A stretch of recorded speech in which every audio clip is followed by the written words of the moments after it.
My son looked at the man beside me with disgust. "Why did you bring him here?" he snapped. Security was already on the way.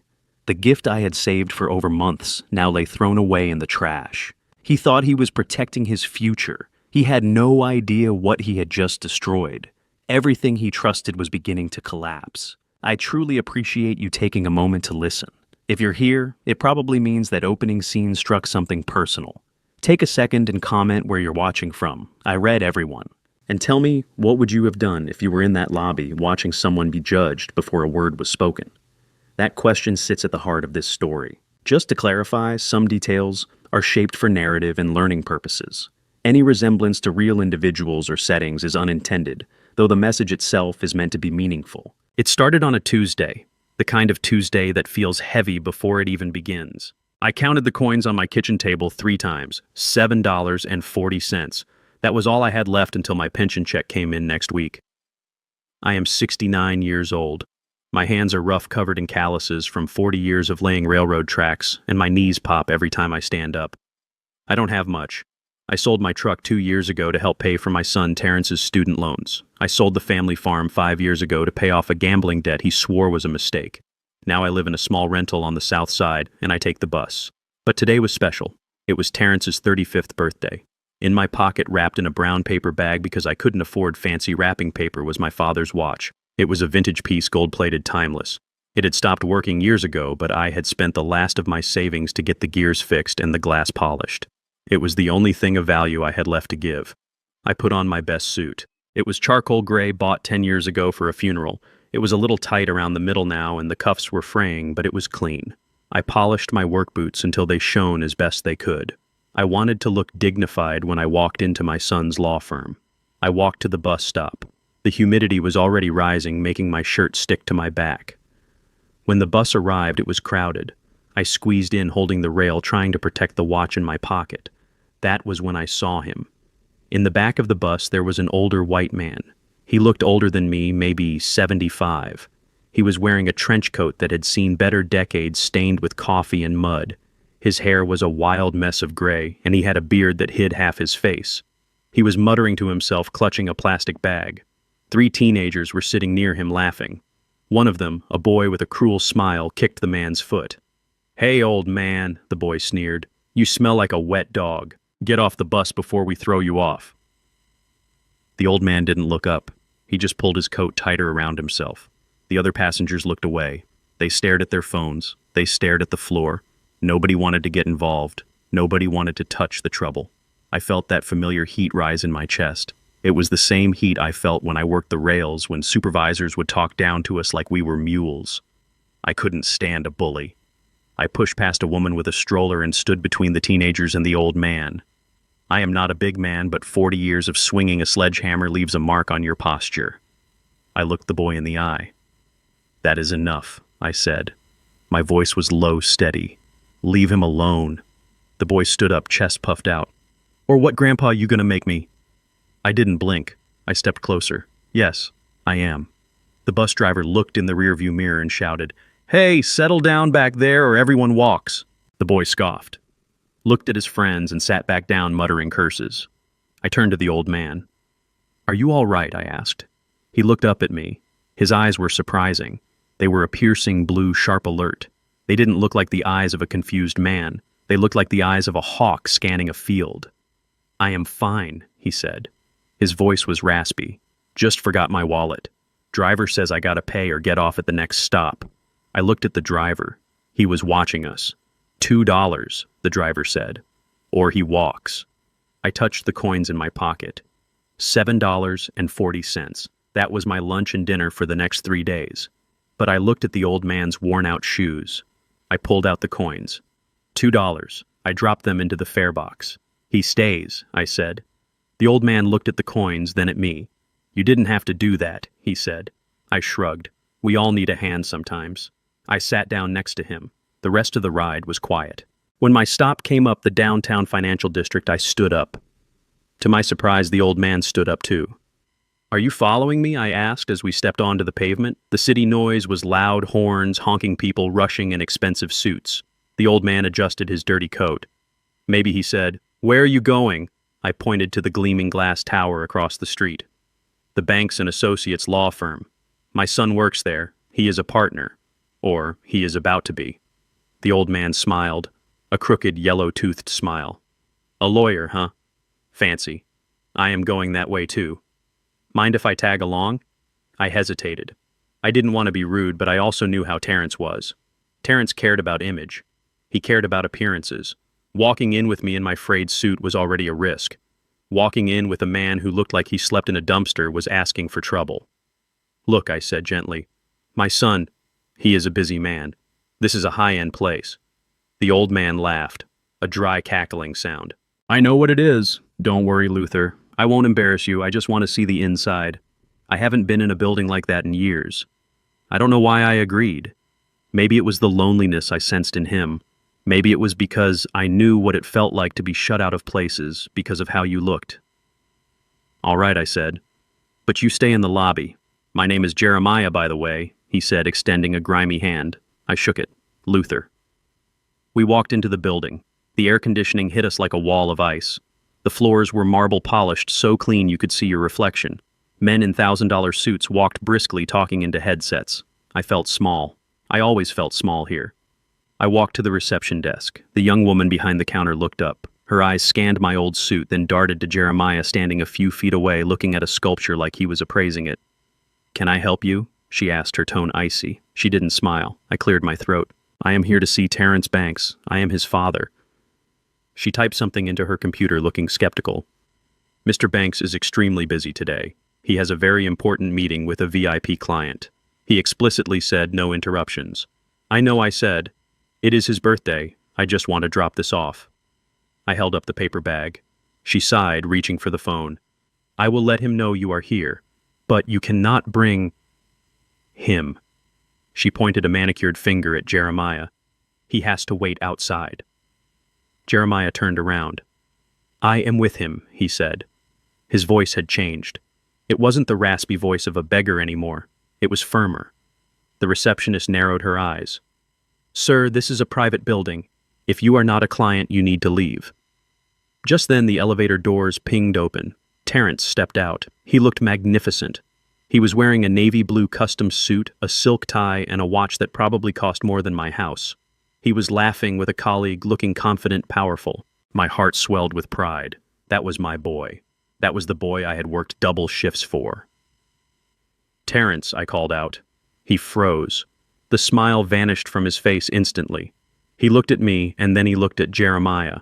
His face didn't just fall, it went pale, a sickly gray color. He walked over to us quickly, his steps sharp and angry on the marble floor. Dad, what are you doing here? He didn't hug me. He didn't say hello. He hissed the words through clenched teeth. He looked around the lobby as if checking to see if anyone important was watching. Happy birthday, son, I said, smiling despite his coldness. I brought you something. I held out the bag. Terrence didn't take it. He was staring at Jeremiah with pure disgust. Who is this? Why did you bring a homeless man to my office, Dad? Are you insane?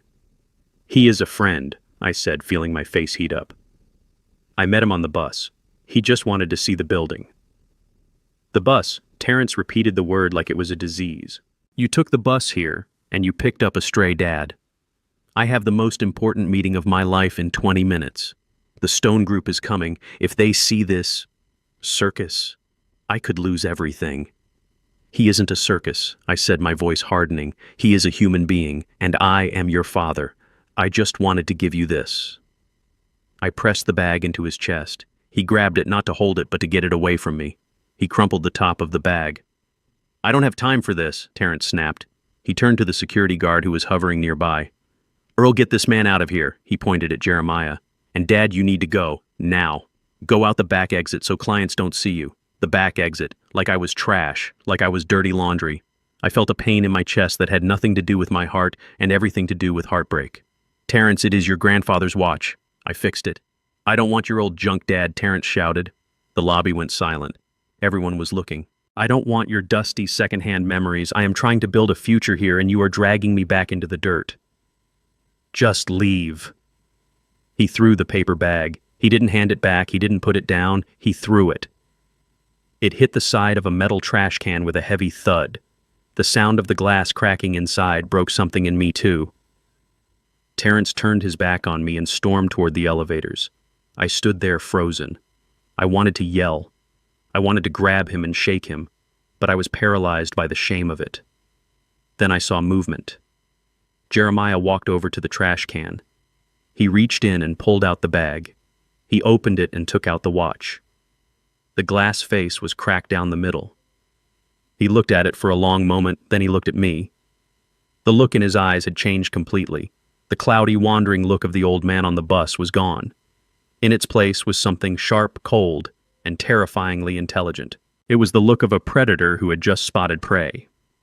"Don't pick it up," Luther Jeremiah said softly. His voice was deep, commanding. "Leave it. Let him think it is trash." "Why?" I whispered, my voice trembling. "Because Jeremiah said," placing the broken watch gently into his own deep pocket, "today your son made a choice. He chose the suit over the man. He chose the image over the blood.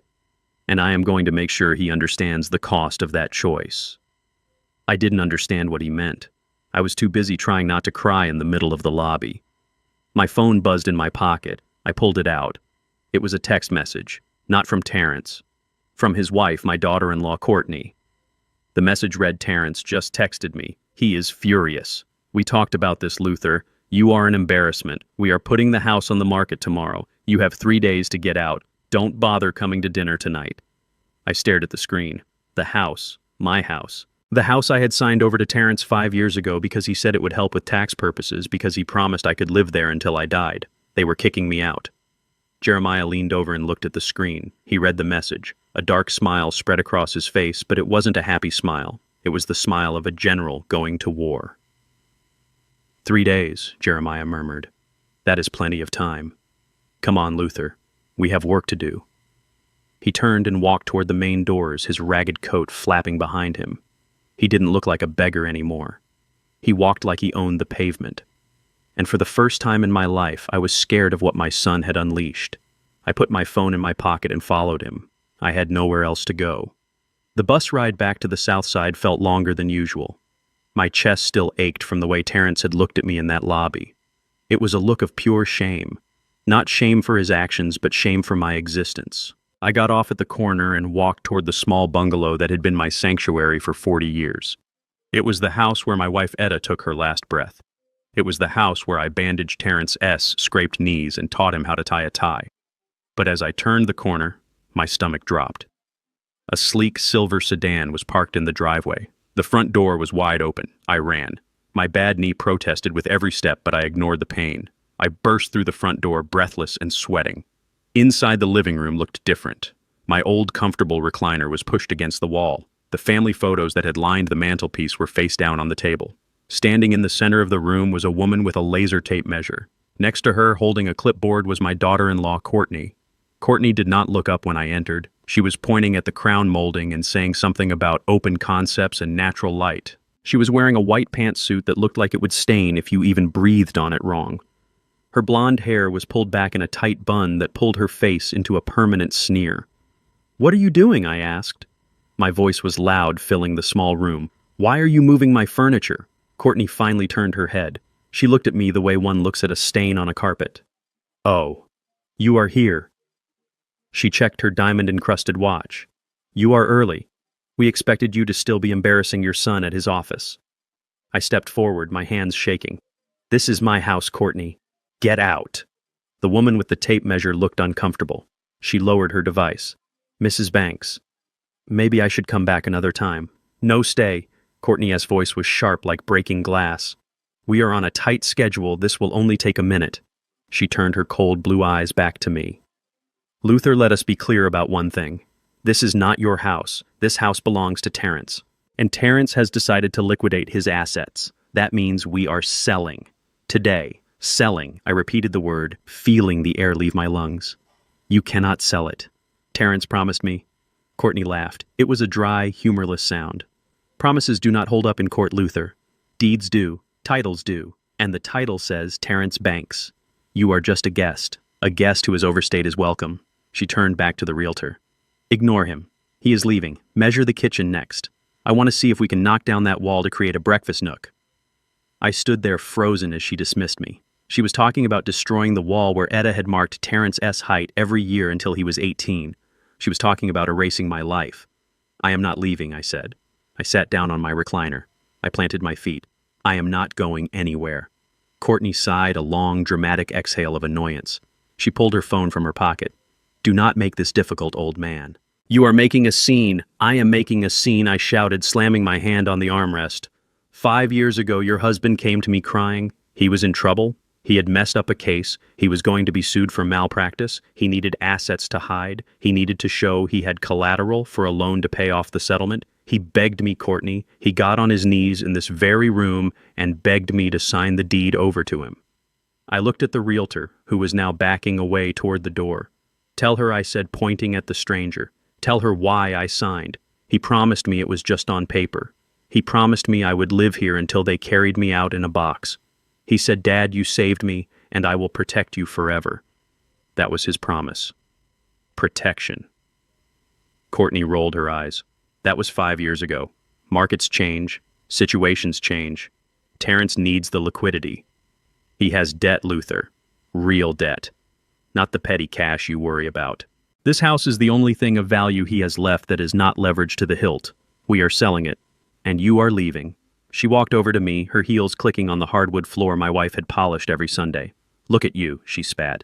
You are pathetic. Sitting in a chair that smells like old sweat and failure. Terrence is trying to be somebody. He is trying to rise above all this. And you are an anchor dragging him down. You think signing a paper 5 years ago makes you a saint. It makes you a fool. I looked at her, this woman who had never worked a day of hard labor in her life, who spent more on a handbag than I spent on groceries in a year. You are right, I said quietly. I was a fool. I was a fool to think my son, raised by my hands and his mother's heart, would ever let a woman like you poison him. But I am still his father, and I am not leaving my home. Courtney stared at me for a long moment. Her face showed no emotion, no empathy, just calculation. Fine, she said. Have it your way. She tapped her phone screen 3 times and put it to her ear. Yes, I need emergency assistance. I am at 422 Maple Street. There is a man here refusing to leave. He is becoming aggressive. I feel threatened. Yes, he is shouting. I think he might be violent. Please hurry. She hung up and smiled a small, terrified smile at the realtor. I am so sorry about this. He gets confused. It is the dementia, you know. It is sad, really. My mouth fell open. Dementia. Violent. She was lying with a calmness that was terrifying. I stood up to protest, to tell her to stop lying, but she flinched dramatically and stepped behind the realtor. See, she cried out. He is coming at me. I stopped. I realized then that I was trapped. Anything I did, anything I said would be twisted. I was a black man in a frayed suit shouting in a white woman's face. I knew how that story ended. I sat back down. I folded my hands. I waited. The siren's wail cut through the neighborhood silence 10 minutes later. 2 officers walked in. They were young, strong, and already had their hands near their belts. Mom, one officer asked, looking at Courtney. Thank God you are here, she said, her voice trembling perfectly. This man. He broke in. He claims he lives here, but the house belongs to my husband. I have the deed right here on my phone. We asked him to leave and he started screaming. He lunged at me. The officer looked at me. Sir, do you live here? I have lived here for 40 years, I said, my voice steady, though my heart was hammering. My son owns the house on paper, but... So you do not own the property? The officer interrupted. No, but. And the owner has asked you to leave. The owner is my son, I tried to explain. This woman is just... Sir, the officer's voice hardened. If the owner or his representative asks you to leave and you do not leave, that is criminal trespass. Now we can do this the hard way or the easy way. Do you have anywhere else to go? I looked at Courtney. She was checking her nails, pretending to be distressed. I looked at the walls of my home. I looked at the officers. I have nowhere, I said. The officer sighed. Then you need to come with us. We can drop you at a shelter downtown, but you cannot stay here. I stood up. I did not want to be dragged out of my own house in handcuffs. I did not want the neighbors watching me get shoved into a squad car. Let me get my things, I said. The officer looked at Courtney. She shrugged. He can take 1 bag. The rest goes in the trash tomorrow when the cleaners come. 1 bag. 40 years of life. 40 years of memories. Reduced to 1 bag. I walked to my bedroom. I grabbed an old duffel bag from the closet. I didn't pack clothes. I packed the photo album of Etta. I packed the medal I won for perfect attendance at the railroad. I packed the small wooden box where I kept my important papers. And I packed the Bible Etta had given me on our wedding day. That was it. That was all I could save. I walked back into the living room. Courtney was already talking to the realtor again, pointing at the light fixtures. She didn't look at me as I walked out the door. She didn't look at me as the officers escorted me down the driveway. They led me to the sidewalk. "You are lucky she isn't pressing charges for the assault," the officer said. "Do not come back here or you will be arrested. Understand?" I nodded. They got in their car and drove away, leaving me standing on the curb. It started to rain, a slow, cold drizzle that soaked through my suit jacket in minutes. I stood there staring at my house, the house I had paid for with sweat and blood, the house I had given away out of love. My phone buzzed again. I pulled it out, shielding the screen from the rain. It was a text from Terrence. I read the words and felt a coldness spread through my body that had nothing to do with the rain. "Dad, stop making scenes. Courtney told me what happened. You are losing it. I have already filled out the paperwork for the Shady Pines facility. It is a state home. They have a bed for you. Go there. It is for the best. You are too old to be dealing with a house anyway. Do not contact us until you are settled in. We need space." I lowered the phone. Shady Pines. Everyone knew Shady Pines. It was a warehouse for the forgotten, a place where people went to stare at walls until they died. It was a place for people who had no one. He wasn't just kicking me out. He was discarding me. He was throwing me away like I was that broken watch in the lobby trash can. I looked down the street. The bus stop was 2 blocks away. I had no money for a hotel. I had no friends rich enough to take me in. I had nothing but a bag of memories and a heart full of ash. But then I remembered Jeremiah. I remembered the look in his eyes when he took the watch out of the trash. I remembered what he said. "We have work to do." I gripped the handle of my duffel bag. I wasn't going to Shady Pines. I wasn't going to fade away. My son wanted to treat me like a stranger. Fine.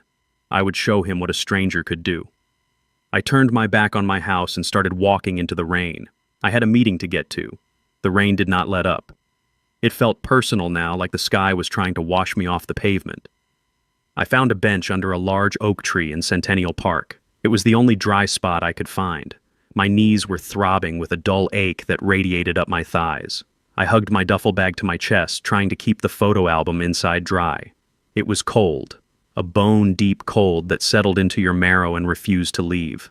I closed my eyes and tried to imagine I was back in my recliner listening to the radiator hiss in my living room. Then a bright light blinded me. I raised my hand to shield my eyes. "Hey, you cannot sleep here. Move along."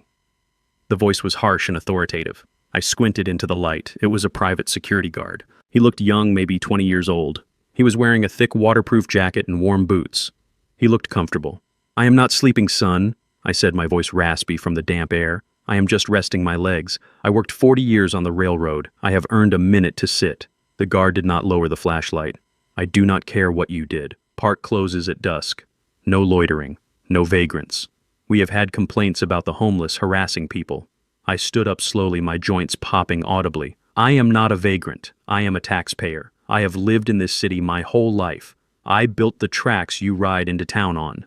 The guard took a step back, his hand hovering near his pepper spray. "Look, old man, I do not want trouble. Just take your bag and go to the shelter on 5th. This is private property managed by the city conservancy. You are trespassing." Trespassing. The same word Courtney had used. The word that turned me from a citizen into a criminal.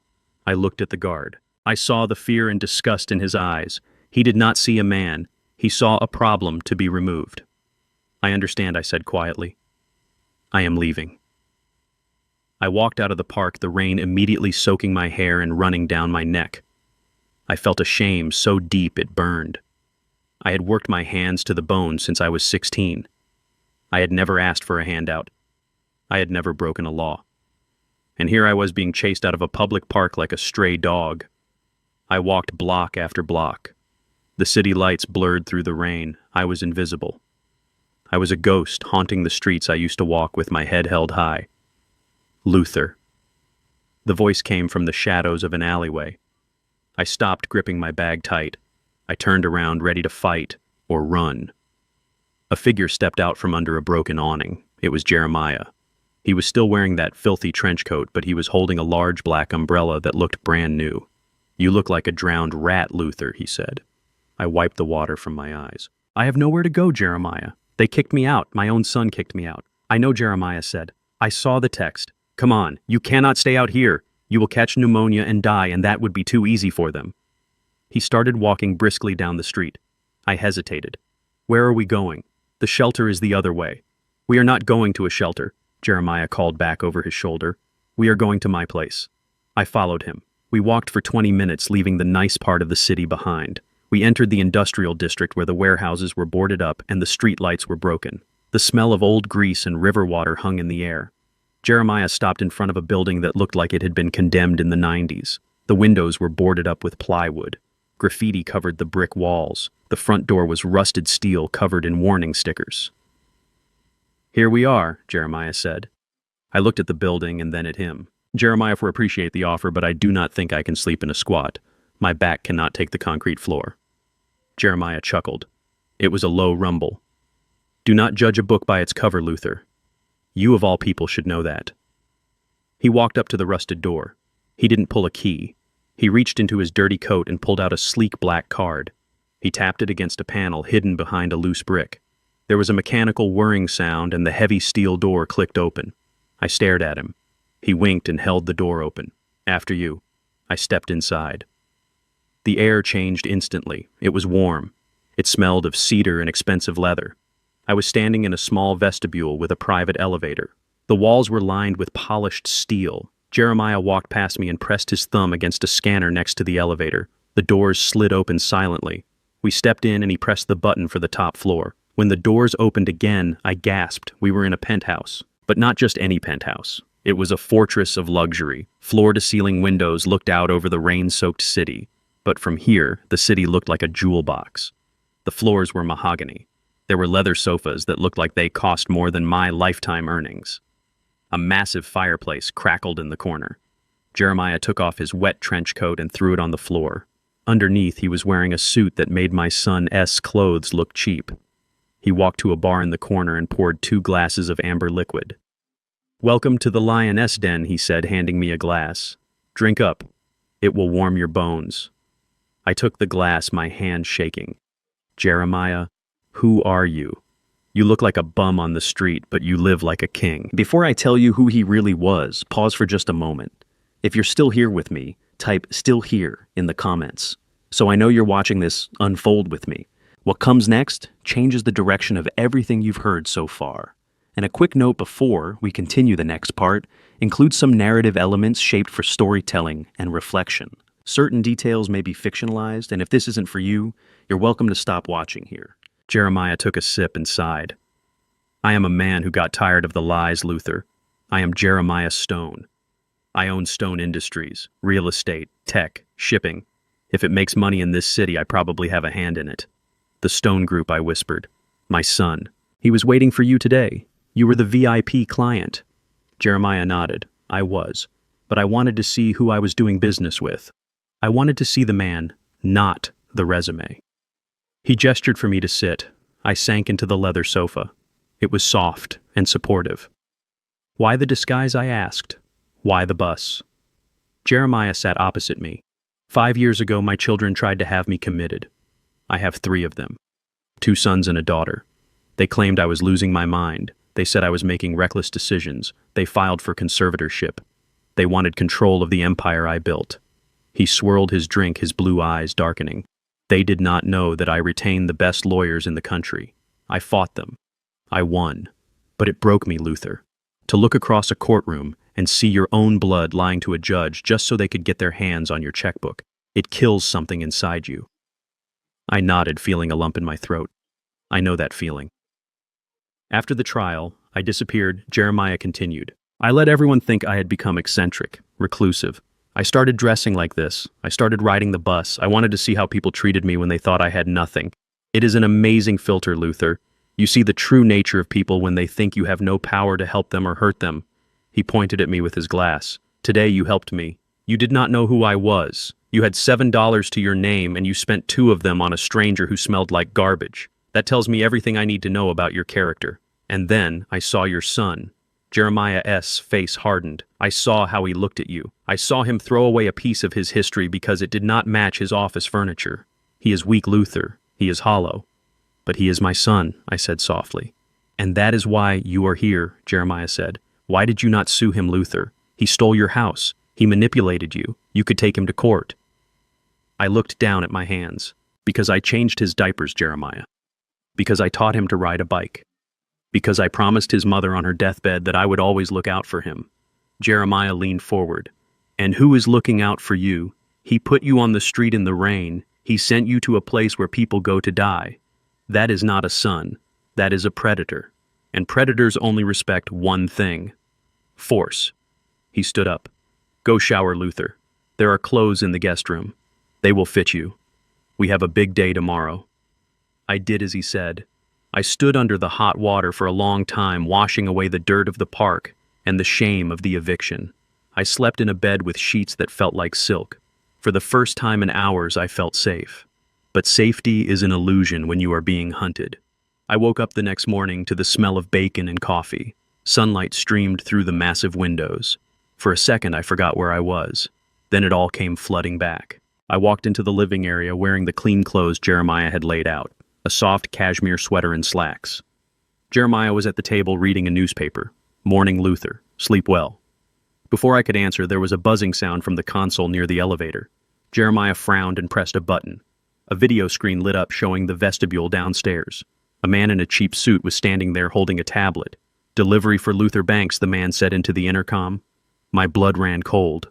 How did they know I was here? I had not told anyone. I didn't even know the address myself. Jeremiah looked at me, his eyes narrowing. You have a tracker on your phone, Luther. Or your son is smarter than I thought. He pressed the button to let the man up. The elevator opened and the man stepped out, looking around the penthouse with wide eyes. He spotted me and walked over, thrusting a thick envelope into my hands. You have been served, Mr. Banks, he said. Have a nice day.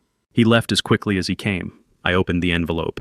My hands were trembling so hard I almost ripped the papers. I read the cover sheet. Superior Court of the State, Plaintiff Terrence Banks, Defendant Luther Banks. It was a restraining order. And below that, a petition for emergency guardianship. The document claimed that I was suffering from advanced dementia. It claimed that I had become violent and aggressive toward my family. It claimed that I was a danger to myself and others. It cited the incident at the house yesterday, claiming I had attacked Courtney. But the worst part was the address listed for me. Current location, unknown transient. They had tracked my phone to this building. They knew I was here. They weren't just kicking me out. They were hunting me down to lock me up so I couldn't fight back. I looked at Jeremiah. He took the papers from my hand and read them. A low growl started in his throat. They are fast, he said, and they are ruthless. He looked up at me, a fierce grin spreading across his face. Good. I hate an easy fight. Get your shoes, Luther. We are going to court, and we are going to bring a few surprises of our own. The air in the courtroom smelled of floor wax and old lies. I sat at the defendant's table feeling smaller than I ever had in my life. My hands, the hands that had laid miles of steel track across this state, were trembling against the polished wood. I looked to my left. Jeremiah was not there. The bailiff had stopped him at the door because of his coat. I was alone. Across the aisle sat my son. Terrence looked immaculate. He was wearing a gray suit that fit him like a second skin. He wasn't looking at me. He was looking at his lawyer, a man named Mr. Thorne, who had a smile like a shark sensing blood in the water. Behind them sat Courtney. She was wearing a black dress and oversized sunglasses, dabbing at dry eyes with a tissue. She looked like a grieving widow, except I wasn't dead yet. All rise, the bailiff shouted. Judge Reynolds walked in. He was an older man with a face carved from granite and eyes that looked tired of seeing the worst in people. He sat down and opened the file. Mr. Thorne stood up. He buttoned his jacket with a confident snap. Your Honor, we are here today to request an emergency guardianship over Mr. Luther Banks. We do not do this lightly. This is a tragedy for the family, but we have no choice. Mr. Banks has become a danger to himself and, more frighteningly, to those around him. I gripped the table edge. A danger. I had never raised a hand in anger in my life. I looked at Terrence, willing him to look at me to remember who I was. He kept his eyes on the floor. Do you have evidence of these claims, Counselor? Judge Reynolds asked. We do, Your Honor.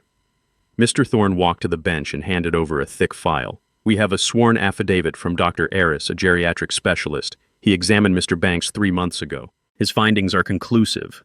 Advanced dementia with paranoid delusions and aggressive tendencies." I stood up. "That is a lie," I shouted. My voice cracked.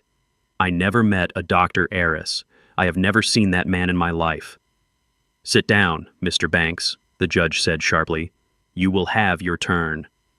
Mr. Thorne turned to look at me, his face full of fake pity.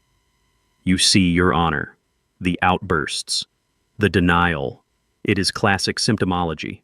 Dr. Aris notes that Mr. Banks often forgets appointments or believes they never happened. But the medical records do not lie. He has the brain function of a man much older. He forgets who his family is. He forgets where he lives. He forgets where he lives because they kicked me out," I muttered, but the judge didn't hear me. Mr. Thorne continued. "But it gets worse, Your Honor. It is not just memory loss. It is violence.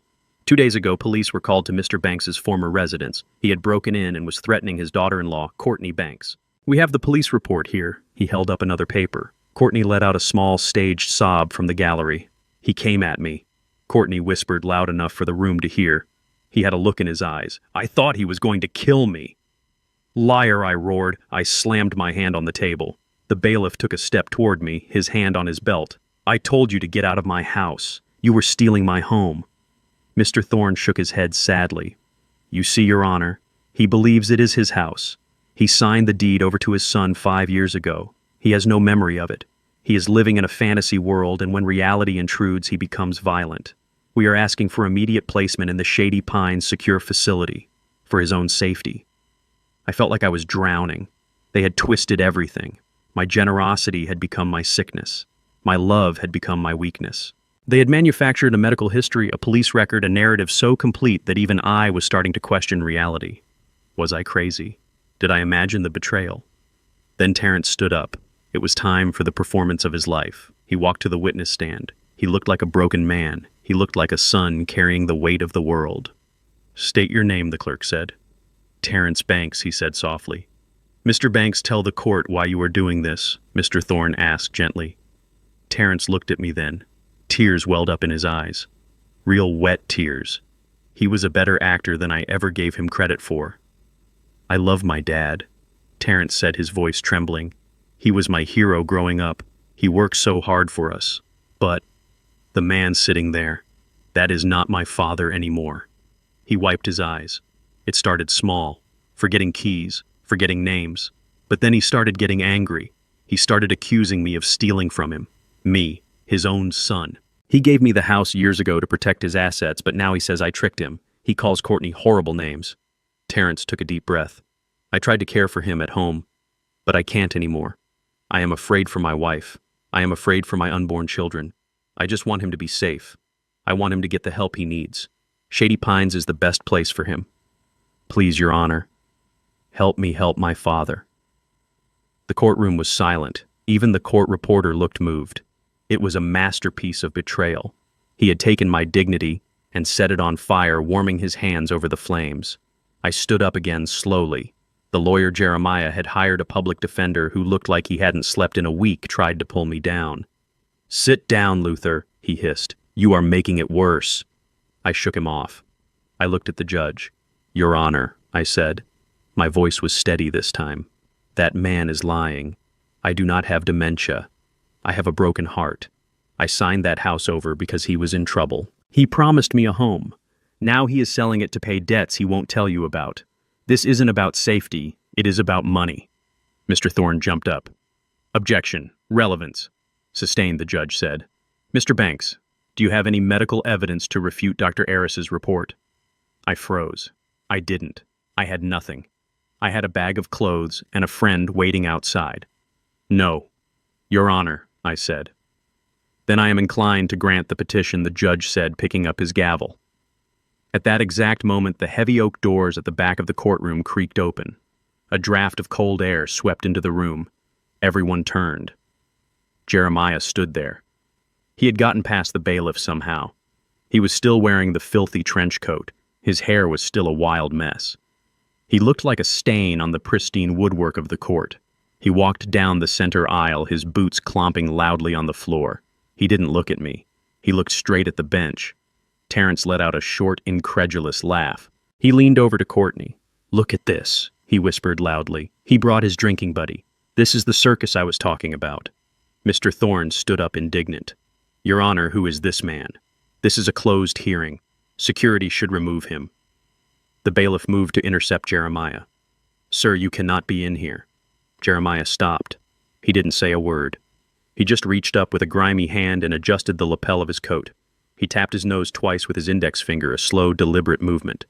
Then he looked directly at Judge Reynolds and nodded once. It was a small gesture. To anyone else, it looked like a nervous tic. But I saw the judge's face. Judge Reynolds froze. His hand holding the gavel stopped in midair. He squinted, looking past the dirt and the beard. His eyes widened. The color drained from his face, replaced by a look of sudden, terrified recognition. It was the look of a man who realizes he is standing on a trap door. Terrence didn't see the judge's face. He was too busy smirking at me. "See, Dad," he mouthed. "You are pathetic." Judge Reynolds cleared his throat. It sounded like a gunshot in the quiet room. He set the gavel down. Gently.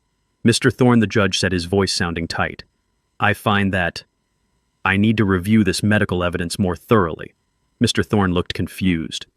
"But, Your Honor, the report is clear. It is an open and shut case. Nothing is open and shut when we are talking about a man's freedom," the judge snapped. His eyes darted to Jeremiah again, then quickly away. "I am ordering an independent medical evaluation. Court appointed." "But, Your Honor..." Terrence stood up, losing his cool. "We cannot wait. He is dangerous. He needs to be locked up today." "Sit down, Mr. Banks," the judge roared. "Unless you want to be held in contempt, I will not sign away a man's rights based on one affidavit from a doctor I have never met. We are adjourned for 48 hours. Mr. Banks is released on his own recognizance." He banged the gavel, hard. Then he stood up and practically ran into his chambers, casting one last fearful glance at the homeless man in the back of the room. The courtroom erupted into murmurs. Terrence looked like he had been slapped. He turned to Mr. Thorne. "What just happened? Fix this." Jeremiah turned and walked out the way he came, winking at me as he pushed through the doors. I walked out of the courtroom feeling lightheaded. I had survived. I didn't know how, but I had survived. I walked down the marble steps of the courthouse into the bright afternoon sun. I was looking for Jeremiah, but he was gone. "Luther." The voice came from behind a pillar. It was Terrence. He was standing in the shadows smoking a cigarette. I didn't know he smoked. He looked rattled. His perfect hair was a mess. He threw the cigarette down and crushed it with his expensive Italian shoe. He walked up to me and grabbed my arm. His grip was hard, painful. He wasn't crying anymore. The loving sun mask was gone. In its place was the face of a stranger. A desperate, dangerous stranger.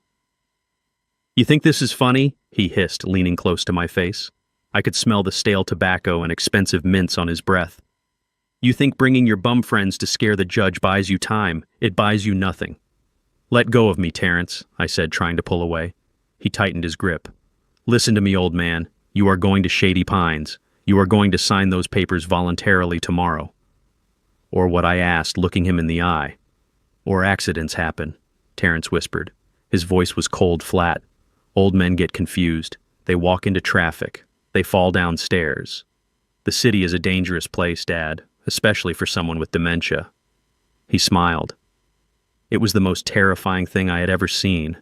It was the smile of a man who had crossed a line and didn't care. "Think about it," he said. "Be a good father for once. Die quietly, or I will help you along." He shoved me backward and walked away, disappearing into the crowd. I stood there trembling, the sun feeling cold on my skin. He had threatened to kill me. My own son. The boy I held when he had nightmares. He was the nightmare now. I looked around for Jeremiah. I needed to find him. I needed to tell him. This wasn't just a legal battle anymore. It was a fight for my life. And I knew standing there on the courthouse steps that I was done playing the victim. If Terrence wanted a war, he was going to get one. I stumbled away from the courthouse feeling like the pavement was dissolving under my boots. My breath came in short, ragged gasps. He was going to kill me. My own son. The boy I taught to fish. The boy I held when he scraped his knee. He had looked me in the eye and promised me an accident. I walked blindly down the street, bumping into strangers, muttering apologies they did not hear. I just needed to get away. I needed to find a hole and crawl into it. Maybe Shady Pines was the answer. At least there I would be, behind locked doors where he couldn't get to me. I found Jeremiah sitting on a bench a few blocks away feeding pigeons with a bag of stale popcorn. He looked up as I approached. He saw the terror in my eyes. He saw the way my hands were shaking so hard I had to shove them into my pockets. "Get in the car, Luther," he said, standing up. A black town car idled at the curb. I shook my head, backing away. "I can't, Jeremiah. I can't do this anymore." He threatened me. He said I would have an accident. I am just an old man. I am a retired rail worker. I cannot fight lawyers and judges and threats. I am done. I am going to the shelter. I am going to disappear. Jeremiah stepped forward. His face was hard like granite. "You think disappearing will save you. You think he will stop just because you hide. He needs you dead, Luther. Dead men do not contest wills. Dead men do not take back houses." I turned to walk away, tears blurring my vision. I don't care. I just want peace. That was when he hit me. It wasn't a punch. It was a sharp, stinging slap across my face. It shocked me more than it hurt. I froze, my hand flying to my cheek. I stared at him. Jeremiah grabbed my shoulders, his grip like iron. "Wake up," he growled. His voice was low and dangerous. "You want peace. There is no peace for the weak. There is only the grave. Do you want to live, or do you want to die?" I looked at him. I saw the fire in his blue eyes. "Answer me, Luther. Do you want to die like a dog in the street, or do you want to live like a man?" "I want to live," I whispered. "Then get in the car." I got in the car. The leather seats were cool and smelled of expensive polish. Jeremiah sat next to me. He tapped on the glass partition and the driver pulled away into traffic. We didn't go back to the penthouse. We drove into the financial district, deep into the canyons of steel and glass where money slept. We stopped in front of a building that looked like a fortress. It was an old bank built when banks were temples. Stone pillars, heavy brass doors. Jeremiah led me inside. The guards nodded to him despite his ragged coat. We took an elevator down past the lobby, down past the parking garage. When the doors opened, we were in a vault. It was silent. The air was cool and recycled. Jeremiah walked to a wall of safety deposit boxes. He didn't use a key. He used a retinal scan and a voice code. A massive drawer clicked open. He pulled out a thick black binder and tossed it onto a steel table in the center of the room. "Sit down, Luther." I sat. Jeremiah opened the binder. It wasn't money. It was deeds, stock certificates, bonds. It was a map of an empire. "You see this," Jeremiah said, pointing to a document. "This is the deed to the building we are in. You see this one. This is the deed to the industrial park on the west side. And this." He slammed a document down in front of me. I put on my reading glasses. It was a deed for a commercial high-rise at 400 Liberty Street. "That is Terrence S. office building," I said. Jeremiah nodded. "I bought it 3 months ago through a shell company. I am his landlord, Luther. I own the ground he walks on. I own the roof over his head. I could evict his firm tomorrow if I wanted to." He leaned across the table. "But I don't want to evict him. I want to crush him. And I need you to help me." "Me?" I asked. "I am nobody." "You are his father," Jeremiah said. "You are the one person he underestimates. And that is our greatest weapon." He started pacing the small room. "We are going to execute a hostile takeover, Luther. Not of a company, of a life. But first you need to look the part. You walk like a man who expects to be kicked. You talk like a man apologizing for his existence. That stops now." He grabbed my chin and lifted my head, shoulders back. "Look me in the eye. When you walk into a room, you own it. Not because you have money, but because you have nothing left to lose. A man with nothing to lose is the most dangerous man in the world. Do you understand?" I straightened my spine. I thought about the railroad. I thought about the days I swung a hammer for 10 hours straight in the blazing sun. I was strong then. I was proud. "I understand," I said. My voice was deeper, stronger. "Good," Jeremiah said. "Now let me show you why your son is so desperate. Why he is willing to kill his own father." He reached into the back of the drawer and pulled out a different folder. This one was red. He slid it across the table. "Open it." I opened the folder. Inside were photos. Grainy photos taken with a long-range lens. They showed Terrence coming out of a basement club in the bad part of town. He looked sweaty, disheveled. In the photos, he was arguing with a large man who had a tattoo of a spider on his neck. There were copies of bank statements, withdrawals of $5,000, $10,000, cash advances, and then a single sheet of paper with a handwritten note, 500,000, by Friday. Or we take a finger. Every day after that, we take another. I felt sick. $500,000. Who are these people, I asked. The Greeks, Jeremiah said. They run the biggest illegal gambling ring in the state. Your son has a problem, Luther. He likes to bet on things he cannot control. Horses, boxing, cards. He is down $500,000, and the deadline is in 3 days. I stared at the photos. This was why he needed the house. This was why he needed to put me away. He needed my assets. He needed to liquidate everything I had to save his own skin. He wasn't just greedy. He was terrified. He is going to die, I whispered. If he doesn't pay them, they are going to kill him. Jeremiah nodded. Yes, and he decided that your life was worth less than his. He decided to trade you for his safety. He mortgaged you, Luther. A cold rage settled in my stomach. It replaced the fear. It replaced the sadness. My son had looked at me and seen a check to be cashed. He had looked at 40 years of love and seen a way to pay off a bookie. What do we do?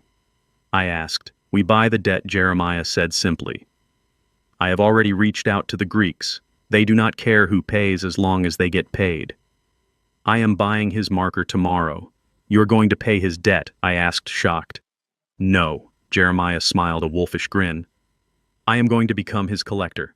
I am going to hold the leash, and you, Luther, are going to hold the whip. Just then my phone buzzed in my pocket. The sound echoed in the quiet vault. I pulled it out. It was a picture of Courtney. Answer it, Jeremiah commanded. Put it on speaker. I swiped the screen. Hello, Dad? Courtney's voice came through the speaker. It was sweet, sugary, thick with fake concern. It was a voice I hadn't heard in years. Dad, we are so worried about you. Terrence told me about the courthouse. He is a mess, Dad. He is crying right now. He is crying, I said, flatly looking at the photos of him with the loan shark. He feels terrible, Courtney continued. We all do. We realized we handled this wrong. The stress of the baby, the work. We took it out on you. We want to make it right. Make it right, I repeated. Yes. Please come to dinner tonight, at the house. Just family, no lawyers, no doctors, just us. We want to apologize. We want to come to an agreement that works for everyone. Maybe you can keep the house. We just want you home. I looked at Jeremiah. He drew a finger across his throat. It was a trap, a sweet, deadly trap. I don't know, Courtney, I said. Please, Dad. For Terrence. He needs his father. Come at 7. We are making pot roast. Your favorite. My favorite was fried chicken. She didn't even know. Okay, I said. I will be there. She hung up quickly. Jeremiah looked at me. Pot roast, he scoffed. They are going to poison you, Luther. Or they are going to have the orderlies waiting in the bedroom to grab you the second you step inside. I know, I said. I am not going. Yes, you are, Jeremiah said, closing the binder. You are going. But you are not going alone. And you are not going unprotected. He reached into his pocket and pulled out a small black device. It was no bigger than a quarter. This is a recorder, he said. Military grade. It transmits directly to a cloud server. It picks up a whisper from across the room. He walked over to me and pinned it to the underside of my collar. You are going to that dinner, Jeremiah said. You are going to let them talk. You are going to let them think they have won. You are going to let them confess. Do not eat anything. Do not drink anything. Do not sign anything unless you read it 3 times. And if you feel unsafe, you say the word pineapple. I will have a team listening. We will be through the door in 10 seconds. I touched the small device on my collar. I felt like a spy. I felt like a soldier. Why are you doing this for me, Jeremiah? I asked. You are a billionaire. You have an empire to run. Why save an old man who can't even pay for a bus ticket? Jeremiah put his hand on my shoulder.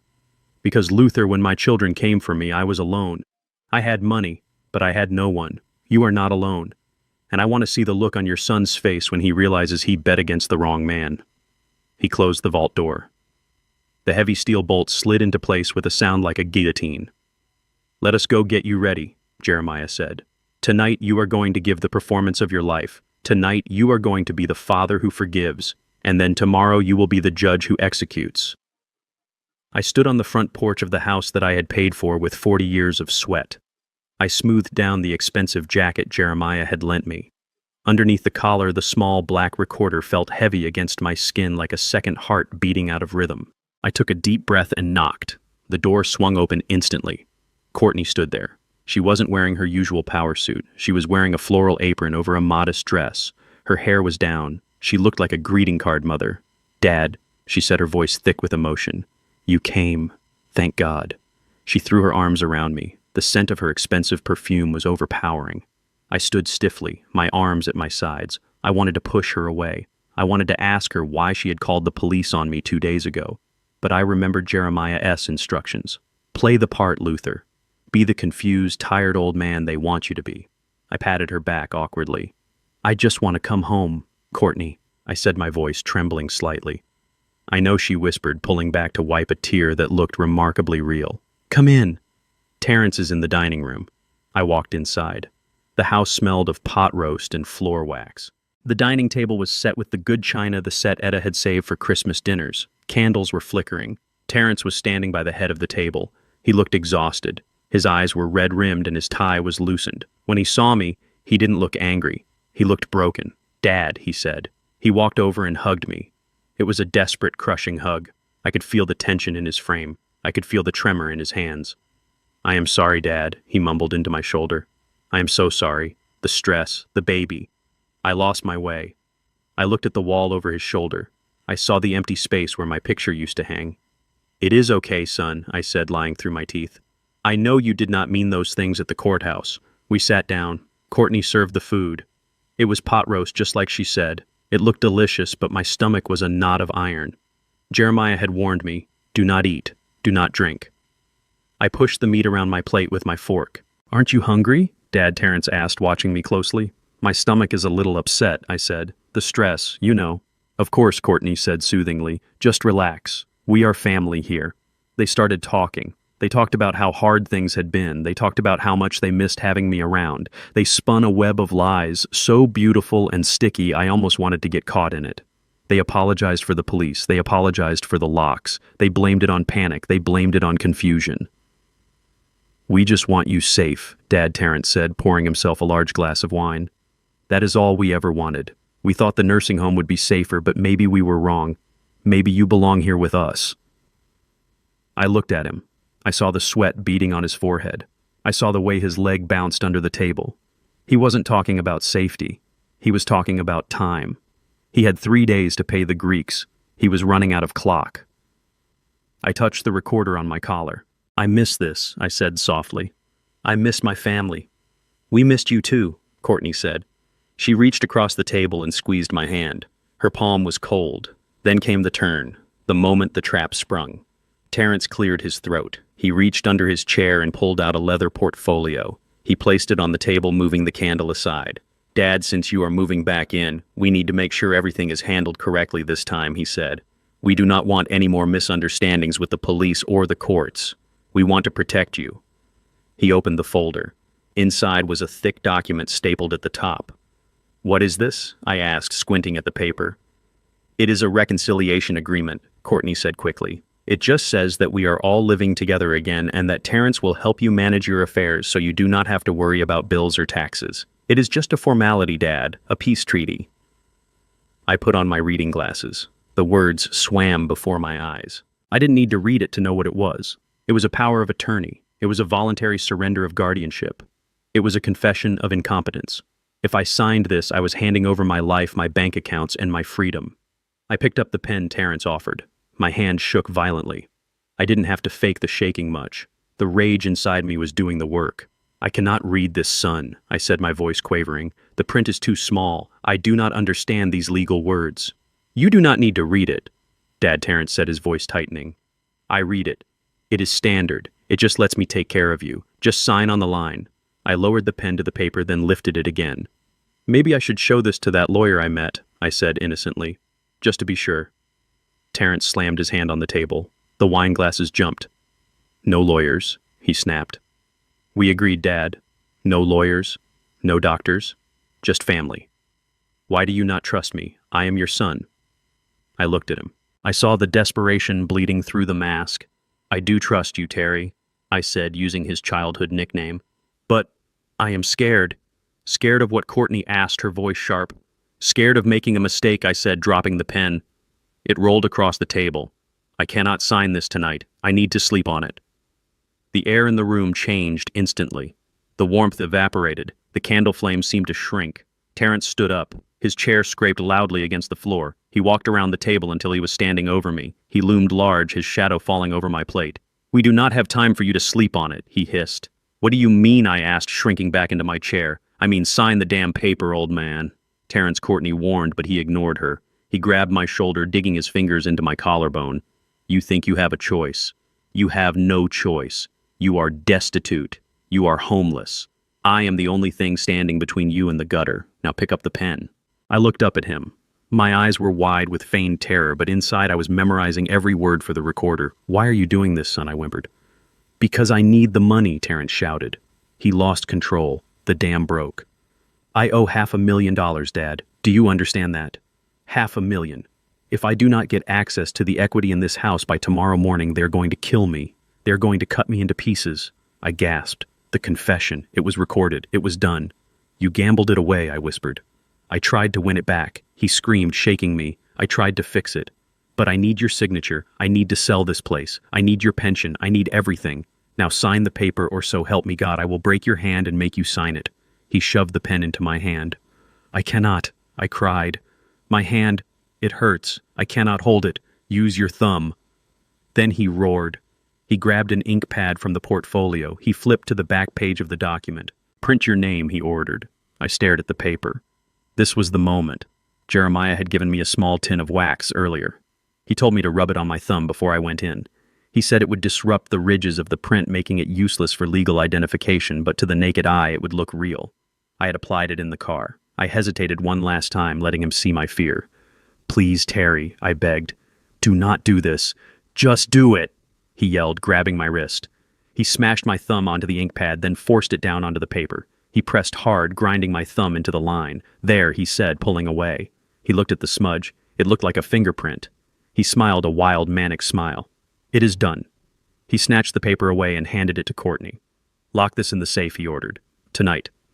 Courtney took the paper and ran out of the room. Terrence looked down at me. He was breathing hard, sweating. He adjusted his tie. "You did the right thing, Dad," he said. His voice suddenly calm again, detached. "It is better this way." I stood up slowly, clutching my chest. "Can I go to my room now, son? I am very tired." Terrence laughed. It was a cold, cruel sound. "Your room." "You do not have a room here anymore, Dad. We sold the house this morning. The buyers take possession on Monday." What I asked, letting the shock wash over me. "But you said—" "I said a lot of things," Terrence interrupted. "Look, I cannot have you here. You are a liability. You ask too many questions, and honestly, looking at you makes me sick." He pulled out his phone. "I already called them. They are on their way." "Called who?" I asked, backing toward the front door. "Shady Pines," Terrence said. "I told them you had a violent episode. I told them you signed the voluntary commitment papers but then got confused. They are sending a transport van. They have a nice padded room waiting for you." He walked to the door and opened it. The cool night air rushed in. "Get out on the porch and wait for them," he said. "Do not try to run. You have nowhere to go." I walked out onto the porch. My legs felt heavy. I turned back to look at him one last time. "I love you, son," I said quietly. Terrence didn't even blink. "Goodbye, Luther." He slammed the door in my face. I heard the deadbolt slide home. I stood alone in the dark. The streetlights buzzed overhead. I touched the recorder on my collar. I had it. I had the threats. I had the confession. I had the proof of coercion. But then headlights swept across the lawn. A white van with no markings turned onto the street. It moved slowly, prowling. It stopped right in front of the house. 2 men stepped out. They were huge, wearing white scrubs that looked more like uniforms. One of them held a strap. The other held a syringe. "There he is," one of them said, pointing at me. The son said he might be aggressive. They started walking up the driveway. I froze. This wasn't part of the plan. Jeremiah said he would be listening. Jeremiah said he would have a team. Where were they? I whispered the word. Pineapple. Nothing happened. The men kept coming. Pineapple, I said louder. The men reached the steps. Mr. Banks, one of them said, his voice flat. "We are here to take you to your new home. Please do not resist." I backed up until my back hit the door. "Pineapple," I shouted. The man with the syringe stepped forward. "Grab him." They lunged. The needle grazed the skin of my neck. It felt cold, like a drop of ice water. I kicked out with everything I had left. My steel-toed boot connected with the shin of the man holding the syringe. He grunted in pain, and his grip loosened for a fraction of a second. I twisted away, but the other man, the one with the strap, grabbed my jacket. He yanked me back, and I slammed against the siding of the house. "Hold him still," the man with the syringe snarled. He raised the needle again. I looked at the liquid inside. It was clear. It looked innocent. But I knew it was a chemical straitjacket. It was oblivion. I closed my eyes and prepared for the darkness. Then the world exploded. A roar like a jet engine tore through the quiet suburban street. A massive black SUV smashed through the white picket fence, splintering wood and sending debris flying into the air. It didn't stop. It plowed through Courtney's prize-winning rose bushes and slammed into the porch railing just inches from where we stood. The wood of the porch buckled and groaned. The orderly with the syringe stumbled backward, falling off the steps in his panic. The needle flew from his hand and shattered on the concrete driveway. The man holding me froze his eyes wide with terror as the grill of the armored vehicle loomed over us. The back door of the SUV flew open. "Get in, Luther." It was Jeremiah. He was inside, extending a hand. He wasn't wearing his trench coat. He was wearing a tactical vest over a dress shirt. I didn't think. I reacted. I shoved the frozen orderly away from me and dove toward the open car door. I scrambled over the leather seats, my heart hammering against my ribs like a trapped bird. Jeremiah grabbed my collar and hauled me inside. "Go!" he shouted to the driver. The driver, a man with a neck as thick as a tree trunk, slammed the accelerator. The tires screeched, smoking against the asphalt. We spun around in the driveway, clipping the Shady Pines van as we sped past. I looked out the back window. Terrence was standing on the porch amidst the ruin. He wasn't chasing us. He was staring. His mouth was open in a silent scream of rage. He looked like a demon whose contract had just been burned. We tore down the street, running a stop sign. The adrenaline was fading, and in its place came the shaking. My hands, my legs, my teeth, everything was vibrating. I had been seconds away from being drugged and dragged away. "You are late," I managed to say, my voice cracking. "Traffic," Jeremiah said calmly. He was checking a tablet mounted on the console. "Are you hurt?" "No," I said. "Just scared." "Good," Jeremiah said. "Fear keeps you sharp." We turned onto the highway, merging into the late-night traffic. The driver kept checking the mirrors. "We have a problem, boss," the driver said. His voice was deep and gravelly. "Police scanner is lighting up." "Turn it up," Jeremiah ordered. A burst of static filled the cabin, then a dispatcher's voice cut through. "All units be advised. Report of a kidnapping in progress at 422 Maple Street. Suspect vehicle is a black SUV. Suspects are described as armed and dangerous. Victim is an elderly black male with dementia. Caller identifies one suspect as a violent transient known to the victim." I sank lower in my seat. He called the police. He told them I was kidnapped. "Of course he did," Jeremiah said. "He is spinning the narrative. If the police find us, they will think they are rescuing you. They will hand you right back to him and send me to jail for abduction. It is a smart play. He is going to win," I whispered. "The police are looking for us. We cannot hide a car this big." Jeremiah didn't look worried. He looked annoyed, like he was dealing with a fly at a picnic. He tapped the screen on his tablet. "Earl, switch the plates," he said to the driver, "and activate the jammer." The driver pressed a button on the dashboard. I heard a mechanical whirring sound from the back of the car. The license plates were rotating, flipping to a new set of numbers registered to a different company. Jeremiah pulled out a burner phone and dialed a number. "It is Stone," he said into the phone. "We have a situation. I need the traffic cameras on I-95 looped for the next 20 minutes. Yes. Now. And get me a clean car waiting at the rendezvous point. The blue sedan." He hung up and looked at me. "We are ghosts, Luther," he said. "By the time the police set up a perimeter, we will be in a different vehicle in a different part of the city.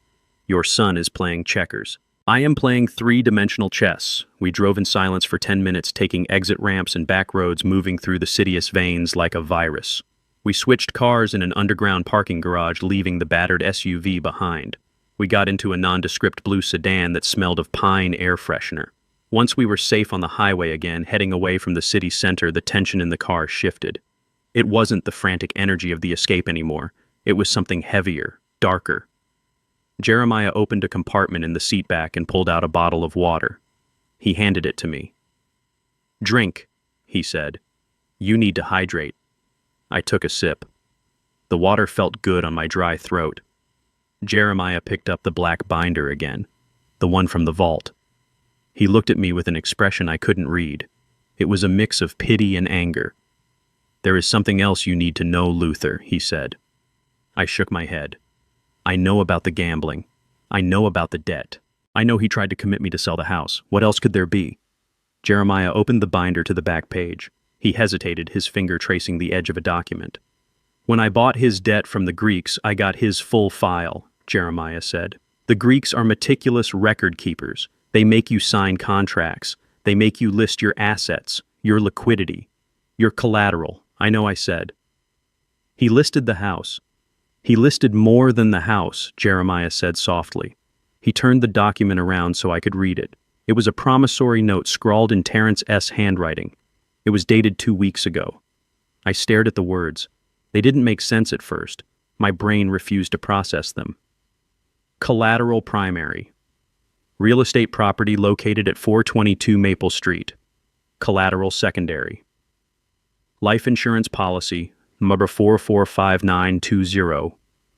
Insured Luther Banks. Collateral tertiary. In event of default and insufficient funds from primary and secondary sources, debtor agrees to transfer rights of guardianship for spouse Courtney Banks and unborn child to creditor for labor repayment. I read it again. And a third time. Labor repayment. He didn't just bet the house, he bet his wife, he bet his unborn child. If he didn't pay, the Greeks weren't just going to kill him, they were going to take Courtney, they were going to take my grandchild, and they were going to sell them, or use them. I felt a bile rise in my throat. I gagged, covering my mouth. "He is a monster," I choked out. "He is worse than a monster," Jeremiah said, his voice cold as ice. "A monster acts on instinct. A monster kills to eat. Your son signed a contract trading the flesh and blood of his own family to save his fingers. He sat at that dinner table tonight knowing that if he didn't get your signature, his wife and child were going to be property of the mob." I thought about Courtney. I thought about how cruel she had been, how greedy. But she was carrying a child, my blood. And she didn't know. I was sure she didn't know. She thought this was just about money. She didn't know she was the backup plan.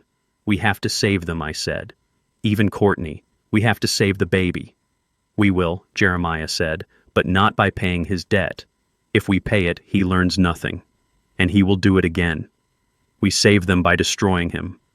We save them by taking away his power to sign his name on anything ever again." He closed the binder. "Tomorrow is the merger meeting," Jeremiah said. "The Stone Group is acquiring Banks and Associates, or at least that is what Terrence thinks. He is presenting to the board at 9 o'clock.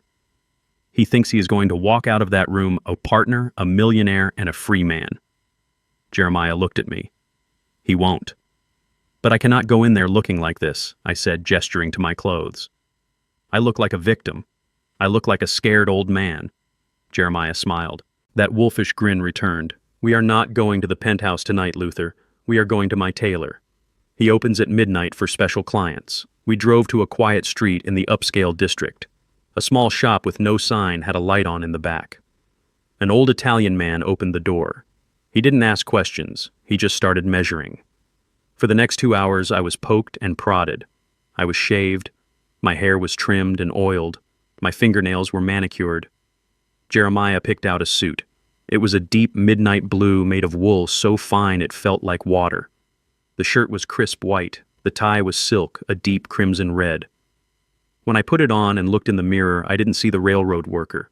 I didn't see the man who counted pennies for the bus. I saw a man of substance. I saw a man of power. I saw a man who looked like he could buy and sell Terrence Banks 10 times over. Jeremiah stood behind me in the mirror. He had shaved his beard, too. He was wearing a black suit that cost more than my car. He looked like a shark in human skin. "You ready, Luther?" he asked. I adjusted the tie. I thought about the document. I thought about the baby Terrence had used as collateral. "I am ready," I said. "Good," Jeremiah said, "because tomorrow we are not just walking into a meeting. We are walking into an execution, and you are holding the axe." The heavy oak doors of the boardroom were thick enough to muffle sound, but they could not hide the smell of desperation. I stood outside in the hallway adjusting the silk tie Jeremiah had bought me. It felt cool and smooth against my neck, a stark contrast to the rough cotton work shirts I had worn for 40 years. Beside me, Jeremiah checked his watch. He didn't look like the man on the bus anymore. The beard was gone, revealing a jawline as sharp as a razor. His suit was tailored to perfection, a charcoal armor that screamed power. He looked at me and nodded. It was time. Inside the room, Terrence was speaking. I could hear his voice through the wood, confident and smooth. It was the voice he used when he was selling a lie. We didn't knock. Jeremiah pushed the double doors open, and they swung wide with a heavy, expensive thud. The room was massive. A long mahogany table stretched down the center, surrounded by 20 leather chairs. At the far end, Terrence stood in front of a projection screen. He was mid-gesture, his hand raised to emphasize a point about integrity. The word hung in the air like a bad joke. Integrity. He froze. His hand dropped. He stared at us, his mouth slightly open. Around the table, 12 men and women in expensive suits turned their heads. The silence was instant and absolute. Terrence's eyes locked on me first. For a second, I saw confusion. He didn't recognize the man in the midnight blue suit. He didn't recognize the father he had thrown out into the rain. Then recognition dawned, and with it came a flash of pure, unadulterated rage. He looked at Jeremiah next. He squinted, trying to place the clean-shaven face. Then he saw the eyes, the piercing blue eyes of the beggar he had ordered security to remove.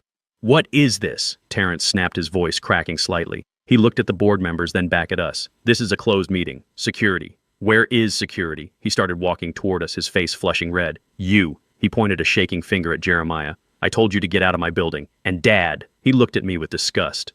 "What are you wearing? Did you steal that suit? Get out, both of you, before I have you arrested for trespassing again." He was unraveling. The cool professional mask was slipping, revealing the panicked boy underneath. He reached for the phone on the conference table to call the guards. "Mr. Banks, sit down." The voice didn't come from Jeremiah. It came from the head of the table. An older man with silver hair and a face that looked like it belonged on money stood up. It was Arthur Sterling, the CEO of the firm Terrence was trying to impress. The man Terrence needed to sign the merger deal to save his life. But Mr. Sterling Terrence stammered, his hand hovering over the phone. "These men are intruders. This is my father and a homeless man he picked up off the street. They are mentally unstable." Arthur Sterling ignored him. He walked around the table, moving with a deference I had never seen a white man show to anyone in my neighborhood. He walked straight up to Jeremiah and extended his hand. "Mr. Stone," he said, his voice full of respect. "We were not expecting you in person. We thought you were sending a proxy." Jeremiah shook his hand firmly. "Plans changed, Arthur. I decided I needed to see the merchandise myself before I bought the store." Terrence made a sound like he had been punched in the gut. He gripped the back of a chair to steady himself. "Mr. Stone." He whispered the name. The color drained from his face, leaving him looking like wet ash. He looked from Arthur to Jeremiah, and the pieces finally clicked into place. The beggar, the VIP, the landlord, they were all the same man. "And this," Jeremiah continued, gesturing to me, "is my associate, Mr. Luther Banks. He is a senior strategic partner in this acquisition. In fact, he holds the controlling vote on whether this merger proceeds." The room turned to look at me. 12 pairs of eyes assessed me. They didn't see a retired railroad worker. They didn't see a man who had been homeless 24 hours ago. They saw the suit. They saw the posture. They saw the power Jeremiah had draped over my shoulders. "Mr. Banks," Arthur said, nodding to me, "it is an honor. Your son has told us so much about your family's values." I looked at Terrence. He was trembling. Sweat was beading on his forehead, running down his temples. He looked like a trapped animal. He knew that I knew everything. He knew about the gambling. He knew about the threats. He knew about the baby he had used as collateral. "Values," I said, my voice deep and steady, filling the room. "Yes, we should talk about values." I walked to the table and took the seat at the head opposite Arthur. Jeremiah sat beside me. Terrence was left standing alone in the middle of the room, exposed. "Please continue your presentation, son," I said. "I want to hear more about this integrity you were speaking of." Terrence tried to speak, but nothing came out. He looked at his notes, then at me. His hands were shaking so badly he knocked a glass of water over. It spilled across the polished wood, soaking his papers. I, he stammered. "Sit down," Banks, one of the board members, snapped. "You are embarrassing us." Terrence sank into a chair. He looked small. He looked defeated. But I wasn't done. I wasn't there just to scare him. I was there to end him. Jeremiah leaned forward, his elbows on the table. He looked like a shark circling a seal. "We have reviewed the financials of Banks and Associates," Jeremiah said. "On the surface, they look promising. Solid client base, good revenue stream." He paused. "But we dig deeper. We look at the liabilities, and we found some irregularities." Terrence flinched. "Irregularities?" Arthur asked, frowning. "What kind of irregularities?" We found that a senior partner, Jeremiah, said his eyes fixed on Terrence has leveraged personal debts against firm assets. We found that company funds have been commingled with private accounts to cover gambling losses. We found that the very foundation of this firm is being eaten away by a cancer of debt and deceit. Arthur turned slowly to look at Terrence. Is this true? Terrence stood up, knocking his chair over. No, it is a lie. He is lying. He is trying to sabotage me.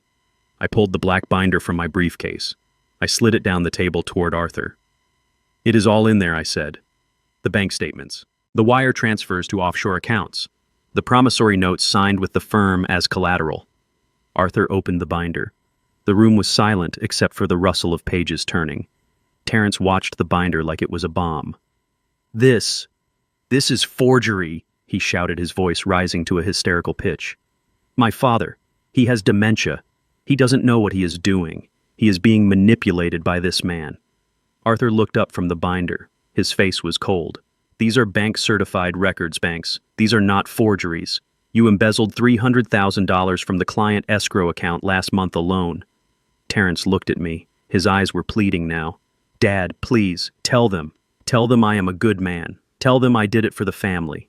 For the family, I repeated. The words tasted like bile. You sold my house for the family. You tried to lock me away in a state facility for the family. You traded your wife and unborn child to a loan shark for the family. A collective gasp went through the room. The board members looked at Terrence with horror. Arthur closed the binder with a snap. You traded your wife. Arthur asked, his voice quiet and dangerous. Terrence looked around the room, looking for an exit, looking for a friend.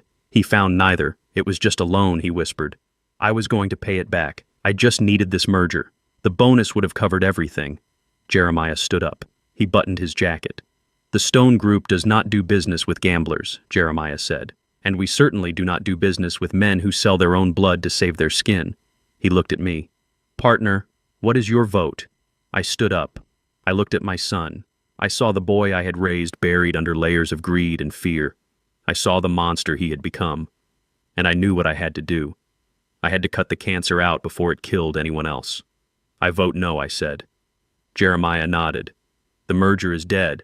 And Mr. Sterling, if you want to avoid a federal investigation for facilitating embezzlement, I suggest you call the authorities immediately. Arthur nodded, pale and shaken. Security, he barked. Secure Mr. Banks. Do not let him leave the building. Call the police. Terrence's eyes went wide. Police. No, you can't. He lunged toward me, not to hug me, to hurt me. His face was twisted into a snarl. You ruined everything, he screamed. You jealous old man. 2 security guards tackled him before he got halfway down the table. They pinned him to the carpet. He thrashed and screamed, cursing me, cursing Jeremiah, cursing the world. I watched him. I felt a tear roll down my cheek. I didn't wipe it away. Jeremiah put a hand on my shoulder. Come on, Luther. We are done here. We walked out of the boardroom, leaving the chaos behind us. As the doors swung shut, I heard Terrence screaming my name. But it didn't sound like son anymore. It sounded like a stranger. We walked to the elevator in silence. When the doors closed, Jeremiah looked at me. You okay? He asked. No, I said, but I will be. We rode down to the lobby, the same lobby where he had thrown my watch away. The receptionist was there.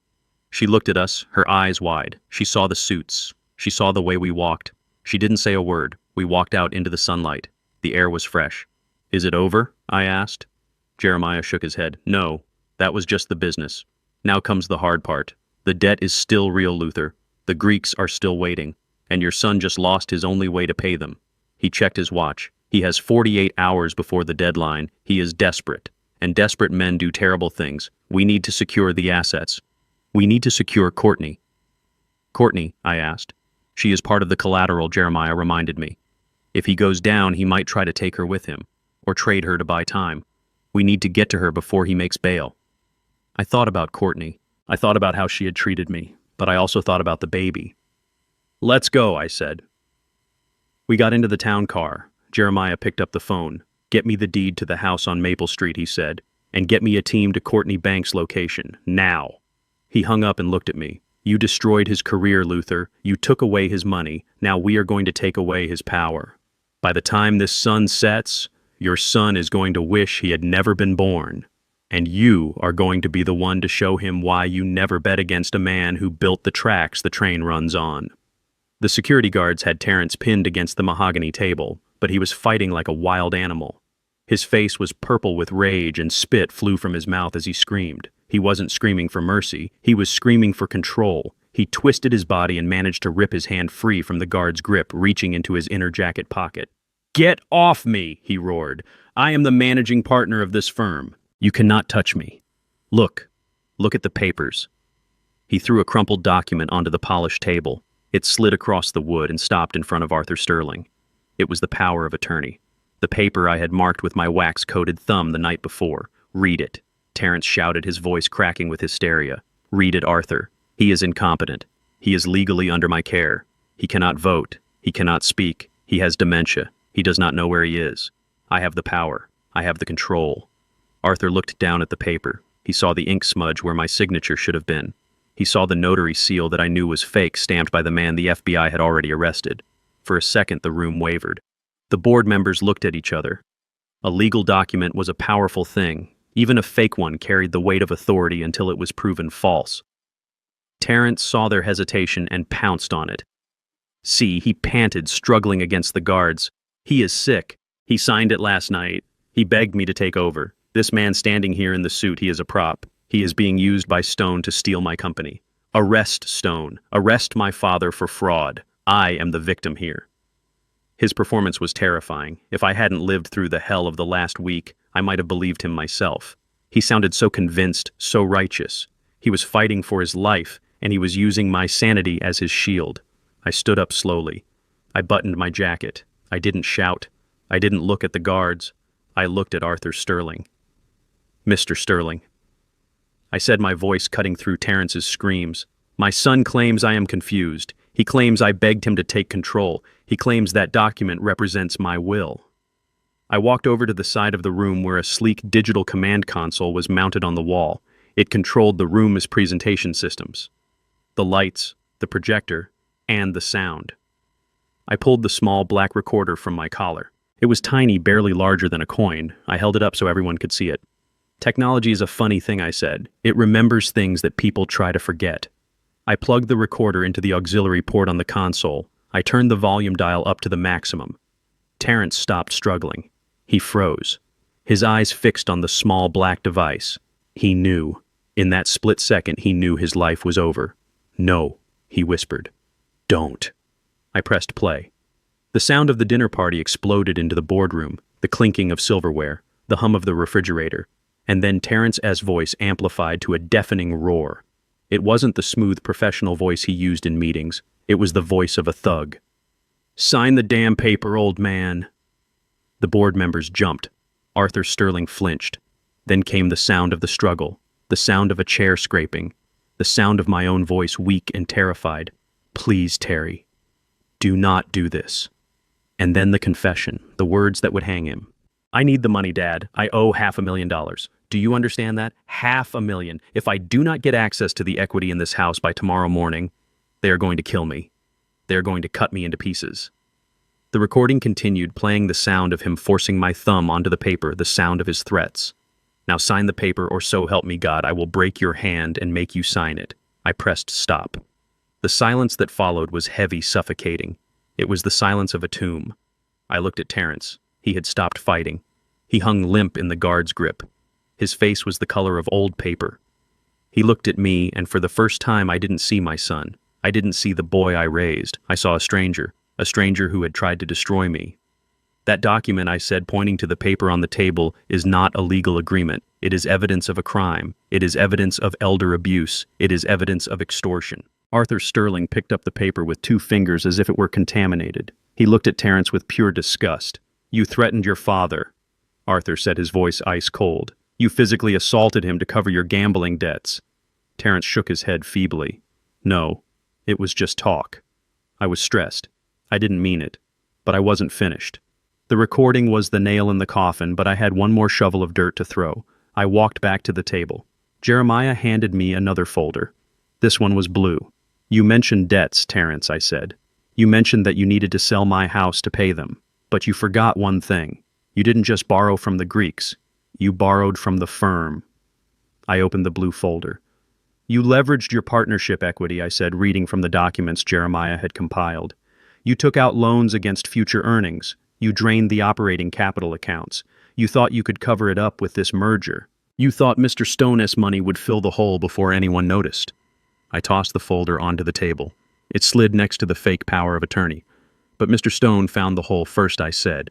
And he didn't just find it, he bought it. Terrence looked up, his eyes hazy with confusion. What? I bought your debt, son, I said.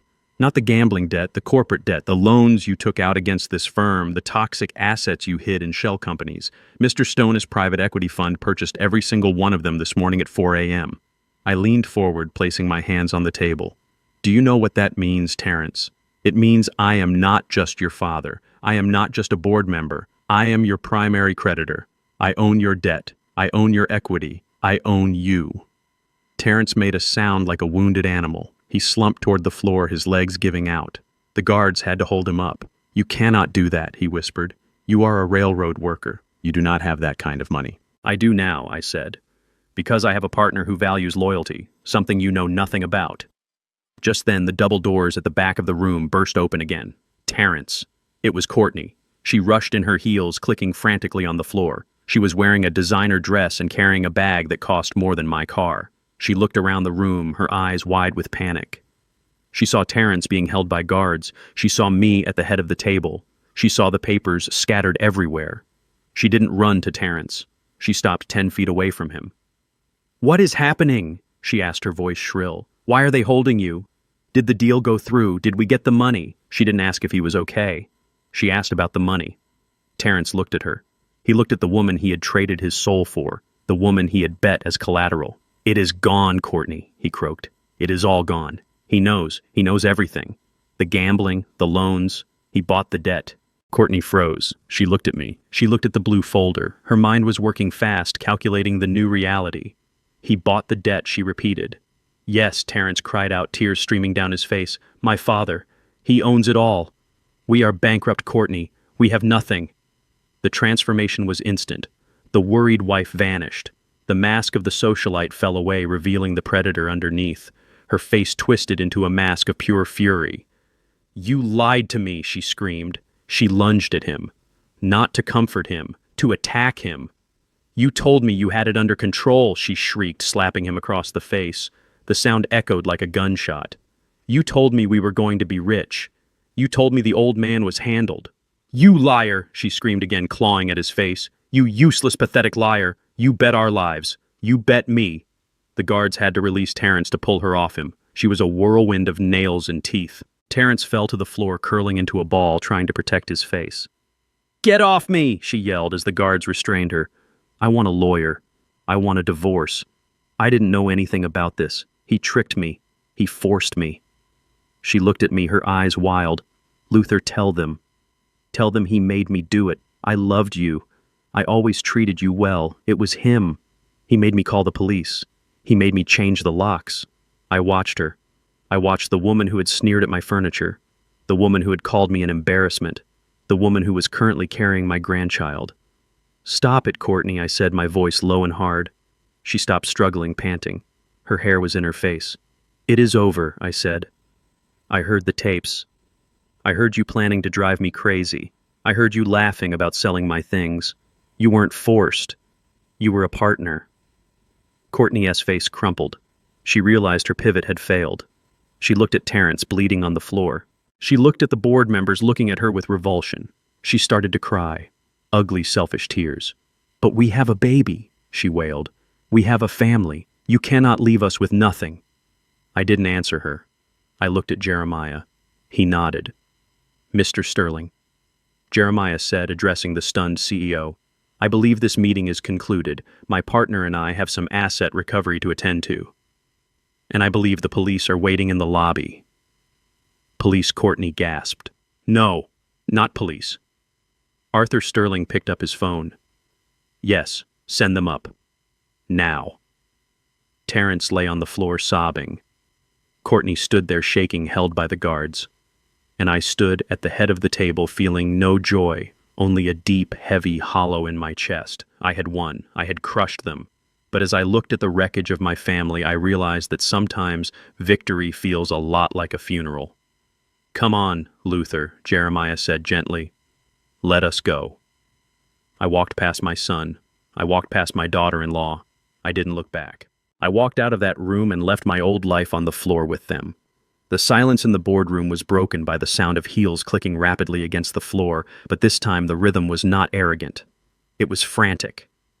Courtney watched Terrence crumble onto the carpet, and she made a split-second calculation. I saw it happen in her eyes. I saw the exact moment she realized her husband was a dead weight that would drag her down to the bottom of the ocean. She looked at him with a flash of pure disgust, and then she looked at me. She didn't see an old man in a borrowed suit anymore. She saw a life raft. She stepped over Terrence's sobbing form as if he were a piece of discarded trash. She rushed toward me, her hands clasped in front of her chest in a gesture of pleading, her face transformed. The sneer was gone, replaced by a look of terrified innocence. Tears welled up in her eyes instantly. It was a performance that rivaled anything Hollywood could produce. "Luther," she gasped, dropping to her knees in front of me. She grabbed the fabric of my trousers, her manicured nails digging in. "Oh, thank God you stopped him. Thank God you are here. You have no idea what I have been living with. You have no idea what he is really like." I looked down at her. This was the woman who had measured my living room for renovation while I was still sitting in it. This was the woman who had called the police and lied about me being violent. "Get up, Courtney," I said, my voice flat. "You are embarrassing yourself." She didn't get up. She clung tighter. "No, you have to listen to me, Dad, please." I tried to stop him. I begged him not to sell the house. I begged him not to hurt you. But he is a monster. He forced me. He said if I didn't go along with it, he would hurt me too. He threatened the baby. A murmur went through the board members. Arthur Sterling looked uncomfortable, shifting in his seat. It was a compelling lie. The abusive husband, the trapped wife. It was the perfect narrative to save her own skin. She looked up at me, mascara running down her cheeks. "I only did those things because I was scared, Luther. I love you. I always respected you. I was just trying to survive him. Please help me. For the sake of your grandchild, do not let me go down for his mistakes. I am a victim here." I felt a flash of anger so hot it almost blinded me. She was using the baby again. She was using my own blood as a shield, just like Terrence had used it as collateral. But where Terrence had acted out of desperate stupidity, Courtney was acting out of cold survival instinct. She was a chameleon, changing colors to match the threat. I looked at Jeremiah. He was leaning against the wall, watching the scene with a dark amusement. He nodded once, handing me a manila envelope he had been holding. It was the last piece of the puzzle, the final nail. I took the envelope. I looked at Courtney sobbing on the floor. "Get up," I said again, louder this time. She flinched and slowly rose to her feet, wiping her eyes, expecting me to offer comfort, expecting me to be the soft, foolish old man she thought I was. "You say he forced you?" I asked, opening the envelope. "You say you were a victim. You say you tried to stop him."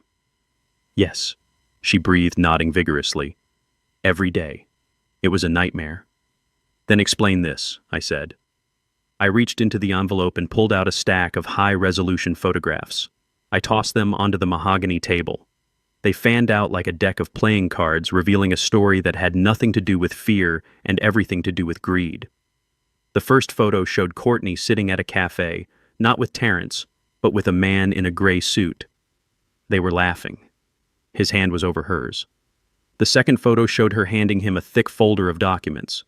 The third photo showed them entering a hotel room together. Courtney froze. Her face went ashen. She stopped crying instantly. "Who is that man, Courtney?" I asked, pointing at the photos. She stared at the images, her mouth opening and closing like a fish out of water. "I will tell you who it is," I said, my voice booming in the quiet room. "That is Marcus Vane. He is the lead counsel for the rival firm that has been trying to poach clients from Banks and Associates for years." Arthur Sterling stood up abruptly. He walked to the table and looked at the photos. "Vane," he whispered. "You were meeting with Vane." I pulled another document from the envelope. Jeremiah stepped forward, his voice cutting through the tension like a knife. "Mrs. Banks has been busy," Jeremiah said. "While her husband was gambling away the company funds, she was ensuring she had a golden parachute. We tracked her movements. For the last 6 months, she has been copying confidential client files, litigation strategies, settlement offers, and she has been selling them to Marcus Vane." Jeremiah tossed a bank ledger onto the table next to the photos. "She didn't do it for free," he continued. 3 offshore accounts under her maiden name. Total deposits over $200,000 in the last year alone. She wasn't a victim, Luther. She was a spy. She knew the ship was sinking because she was the one drilling holes in the hull. The room erupted. The board members were shouting. Arthur Sterling looked like he was about to have a stroke. corporate espionage, theft of trade secrets. This wasn't just unethical, it was a federal crime. I looked at Courtney. The mask was gone. There were no more tears, there was no more pleading, there was only a look of pure hatred. She realized the game was over. She realized I had outmaneuvered her at every turn. "You old fool," she hissed, dropping the act completely. "You should have just gone to the nursing home. You should have just died." And then Terrence moved. He had been lying on the floor, dazed and broken, listening to everything. He had heard his wife beg for mercy by blaming him. He had heard her claim he abused her, and now he had seen the photos. He had heard about the money she stashed away while he was begging loan sharks for another day of life. He let out a sound that wasn't human. It was a roar of pure, betrayed agony. He scrambled to his feet, blood dripping from his nose, his eyes wild and unfocused. "You sold me out," he screamed. He didn't look at me. He didn't look at the board. He looked only at Courtney. "I did everything for you," he shrieked. "I stole for you. I almost killed my father for you, and you were selling me to Vane. You were sleeping with him." Courtney took a step back, her eyes widening in genuine fear for the first time. "Terrence, wait. I can explain. You have 3 accounts," he yelled, lunging across the space between them. 3 accounts. And I have nothing. I have nothing. He tackled her. It happened so fast the security guards couldn't stop him. They crashed into the side of the boardroom table, sending chairs flying. Courtney screamed a high, piercing sound as Terrence's hands found her throat. They rolled on the floor, a tangle of expensive fabric and violent rage. "You ruined me!" he screamed, squeezing. "You are the devil! Stop him!" Arthur Sterling shouted. "Get him off her!" The security guards dove into the fray. It took 3 of them to pull Terrence off. He was fighting with the strength of a man who had lost his soul. They dragged him back, slamming him against the wall. He slumped there, chest heaving, staring at his wife with eyes full of madness. Courtney lay on the floor, gasping for air, clutching her throat. Her dress was torn. Her perfect hair was a ruin. She looked up at me, coughing. "Help me," she wheezed. I looked down at her. I looked at the photos scattered on the table. I looked at the bank records Jeremiah had uncovered. "No," I said quietly. "I think I have helped you enough." Just then the main doors burst open again. But this time it wasn't a businessman or a lawyer, it was the police. 4 officers in tactical gear swarmed the room, guns drawn. "Police, everyone stay where you are," a sergeant barked. Arthur Sterling raised his hands immediately. "Over here, officers. These 2, I want to press charges immediately. Embezzlement, assault, corporate espionage, take them both." The officers moved in. 2 of them grabbed Terrence, forcing his hands behind his back. The handcuffs clicked with a sound of finality. He didn't resist. He just stared at the floor, mumbling to himself about the money, the debt, the lies. 2 other officers hauled Courtney to her feet. She started screaming again, kicking and thrashing. "Do not touch me," she yelled. "I am pregnant. You cannot arrest me. I want my lawyer. You are under arrest for conspiracy to commit fraud and grand larceny," the officer said, reciting her rights as he clamped the cuffs on her wrists. I watched them. I watched my son, the boy I had carried on my shoulders, getting dragged away like a common criminal. I watched the woman who had invaded my home and tried to erase my existence getting marched out in disgrace. As they passed me, Terrence looked up. His eyes met mine. There was no anger left in them, only a vast empty hole where his spirit used to be. "Dad," he whispered, "help me." I looked at him. I remembered the rain. I remembered the text message sending me to Shady Pines. I remembered the needle in the driveway. "I cannot help you, son," I said, my voice breaking. "You made your bed. Now you have to sleep in it." The officers shoved him through the door. Courtney was dragged out behind him, still screaming threats, still blaming everyone but herself. The room fell silent. The storm had passed, leaving only wreckage in its wake. Arthur Sterling walked over to me. He looked shaken. He adjusted his suit jacket. "Mr. Banks," he said, holding out his hand. "I do not know what to say. We had no idea. We owe you a debt of gratitude. If this merger had gone through, if we hadn't known, it would have destroyed this firm." I shook his hand briefly. My grip was firm, but I felt tired, bone tired. "Just make sure the truth comes out," I said. "That is all I want." Arthur nodded. "It will. You have my word." Jeremiah stepped up beside me. He put a hand on my back. "You did good, Luther," he said softly. "You stood tall." I looked at the empty doorway where my son had vanished. "It doesn't feel good, Jeremiah," I said. It feels like a funeral. Jeremiah nodded solemnity on his face. It is a funeral, Luther. You just buried the lie so you could live in the truth. Come on, he said, guiding me toward the door. Let us get out of here. This air is too thin for men like us. We walked out of the boardroom. We walked down the hallway past the staring employees who whispered behind their hands. We took the elevator down to the lobby. When we stepped outside, the sun was setting. The city was bathed in a golden light. The air smelled of exhaust and hot pavement, but to me it smelled like freedom. I stood on the sidewalk watching the traffic pass. I was homeless. I was alone. My family was in jail. But I was free. I wasn't a victim anymore. I wasn't a burden. I was Luther Banks. And I had survived. Jeremiah S. town car pulled up to the curb. The driver opened the door. Where to? Boss, the driver asked. Jeremiah looked at me. Where do you want to go, Luther? The penthouse is yours as long as you need it. Or I can buy you a hotel. Or a house. Name it. I looked at the city skyline. I thought about the empty house on Maple Street. I thought about the quiet of the night. Just drive, I said. I just want to drive for a while. We got in the car. As we pulled away, I didn't look back at the glass tower. I looked forward. The road was open. And for the first time in a long time, I was the one steering the wheel. 3 days after the boardroom explosion, I sat in the presidential suite of the Grand Meridian Hotel. Jeremiah had insisted. He said I needed a fortress, and he was right. The room was silent save for the hum of the city 20 floors below. I was drinking coffee from a china cup, trying to reconcile the man I was now with, the man who had slept in a park just a week ago. The phone on the side table rang. It wasn't my cell phone. It was the hotel landline. Mr. Banks, the concierge, said, his voice polite but tense. There is a man in the lobby claiming to be your son. He is causing a disturbance. Security is ready to remove him, but he insists he must speak with you. He says it is a matter of life and death. I walked to the window. I looked down at the street. I couldn't see him from up here, but I could feel him. I could feel his desperation rising like heat from the pavement. Send him up, I said, but tell security to wait outside the door. 10 minutes later, there was a knock. I opened the door. Terrence stood there. But it wasn't the Terrence who wore Italian suits and checked his reflection in every window. This was a ghost. His clothes were the same ones he had worn to the board meeting, but now they were wrinkled and stained with sweat. His tie was gone. His shirt was unbuttoned at the collar, showing a neck that looked thin and vulnerable. He hadn't shaved. His eyes were bloodshot, darting around the hallway like a hunted animal. He looked at me. He looked at the silk robe I was wearing. He looked at the luxury suite behind me. Dad, he rasped. His voice was a dry croak. Come in, I said, stepping aside. He stumbled into the room. He walked straight to the minibar, tore open a bottle of water, and drank it in one long gulp. He wiped his mouth with the back of his hand. I got bail, he said, not looking at me. A bondsman took my watch and my car title. I got out an hour ago. I know, I said. I sat down in a velvet armchair. I didn't offer him a seat. I went home, Terrence said, turning to face me. His hands were shaking. I went to Maple Street. There are chains on the door, Dad. There is a notice from the sheriff. Seized.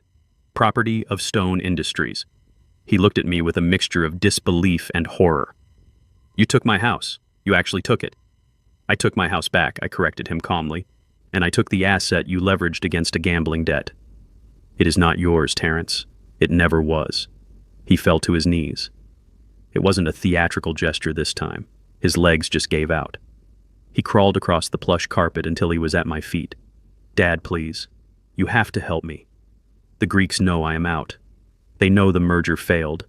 They called me 10 minutes ago. They gave me until midnight. If I do not have the money, they are going to kill me. Not sue me, not beat me. They are going to put a bullet in my head. I looked down at him. I remembered the needle in the driveway. I remembered the threat of an accident. You threatened to kill me, Terrence, I said softly. You told me accidents happen to old men. That was just talk, he sobbed, grabbing my hand. I pulled it away. I was scared. I was desperate. But these men are real, Dad. They are monsters. You have the money now. You are partners with Stone. Just pay them off. Please. It is pocket change to him. Save my life. I didn't answer. I just watched him weep. Then he played his final card. The card he thought was an ace. Do it for Mom, he whispered, looking up at me through his tears. Do it for Etta. She would not want this. She loved me, Dad. She worked so hard for me. She made you promise to take care of me. If she were here, she would beg you to save her baby boy. You know she would. How can you face her memory if you let them kill me?" He buried his face in his hands, sobbing loudly, invoking the spirit of the woman who had held our family together. He thought bringing up Etta would break me. He thought her name was his shield. He was wrong. Her name was his sentence. I stood up and walked to the safe in the closet. I punched in the code. I didn't take out money. I took out a small, worn leather book. The cover was cracked with age. It smelled of lavender and old paper. I walked back and threw the book onto the floor in front of him. "Pick it up," I said. Terrence looked at the book, confused. "What is this?" "It is your mother's diary," I said. "She kept it for 30 years. I found it after she died. I never showed it to you because I wanted to protect you from the truth. But you are done being protected." Terrence opened the book with trembling fingers. "Turn to the last entry," I commanded. "October 14th, 3 days before she died." He flipped the pages. The handwriting was shaky, weak. Etta had been dying of heart failure, but she was still writing. "Read it out loud," I said. Terrence swallowed hard. He read in a whisper. "My chest hurts today. Hard to breathe. I finished the double shift at the diner. My feet are bleeding. But I got the money. $5,000. Terrence called.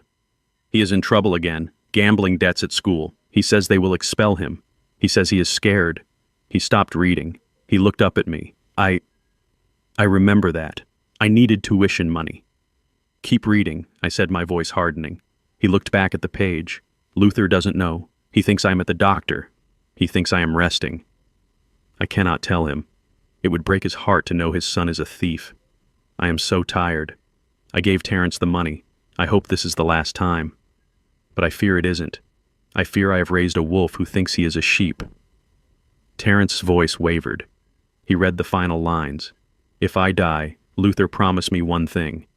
If he falls again, do not pick him up. I worked myself to death to clear his path. Literally. My heart is giving out because I carried his sins. If he becomes a monster, let him fall. Do not save him if he turns into a devil. Let him face God on his own terms." Terrence dropped the book. He stared at it as if it had burned him. She knew," he whispered. "She died because of you."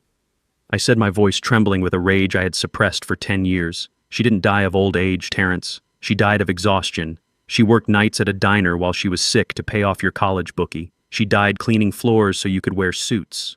I leaned down, getting close to his face. "You killed your mother with your greed, and you tried to kill me with your fear, and you dare to use her name to beg for mercy." Terrence recoiled, curling into a ball. No. I didn't know. You knew I roared. You knew she was sick and you took the money anyway. You took her life. And now you want mine. You want my house. You want my dignity. Well, the bank is closed, son. The vault is empty." I reached into the pocket of my silk robe. I pulled out a $50 bill and a single paper bus ticket. I threw them onto the floor next to the diary. "That is $50, I said, "and a ticket out of town. That is exactly what I had in my pocket when I arrived in this city 40 years ago. That is what I used to build a life. That is what I used to build a family." I pointed at the door. "Take it and get out." "Dad, please," Terrence wept. "They are going to kill me." "Then run," I said coldly. "Run like I did. Run to the bus station. Get on the first bus heading anywhere. Change your name, scrub floors, dig ditches, become a man, Terrence. Because the boy you were died in that boardroom." He looked at the money. He looked at the ticket. He looked at me, hoping for a crack in the armor, hoping for the father who forgave everything. He found only the man who laid railroad tracks, hard, unyielding, iron. "Pick it up," I said. He reached out his hand, shaking violently. He grabbed the bill. He grabbed the ticket. He stood up, swaying on his feet. He looked like a skeleton in a ruined suit. "I have nothing," he whispered. "I have no wife, no child, no home, no name." "You have $50, I said. "That is more than most." He turned toward the door. He walked slowly, dragging his feet. He put his hand on the doorknob. "Goodbye, Luther," he said. He didn't say Dad. "Goodbye, Terrence," I replied. He opened the door and walked out into the hallway where the security guards were waiting. The door clicked shut. I stood alone in the silence. I looked down at Etta's diary on the floor. I picked it up and kissed the worn leather cover. I kept my promise. "Etta," I whispered. I let him fall. I walked to the window. I watched the street below. 10 minutes later, I saw a small figure exit the hotel. He looked left, then right. He pulled his collar up against the wind. He started walking toward the bus station. I watched him until he disappeared into the city traffic. I didn't feel happy. I didn't feel sad. I felt light. The weight of his sins, the weight of protecting him from himself, was finally gone. My phone buzzed. It was Jeremiah. "Is it done?" he asked. "It is done," I said. "Good," Jeremiah said. "Meet me downstairs. We have one more stop to make, and bring your checkbook, Luther. We are going to do something good with all that bad money."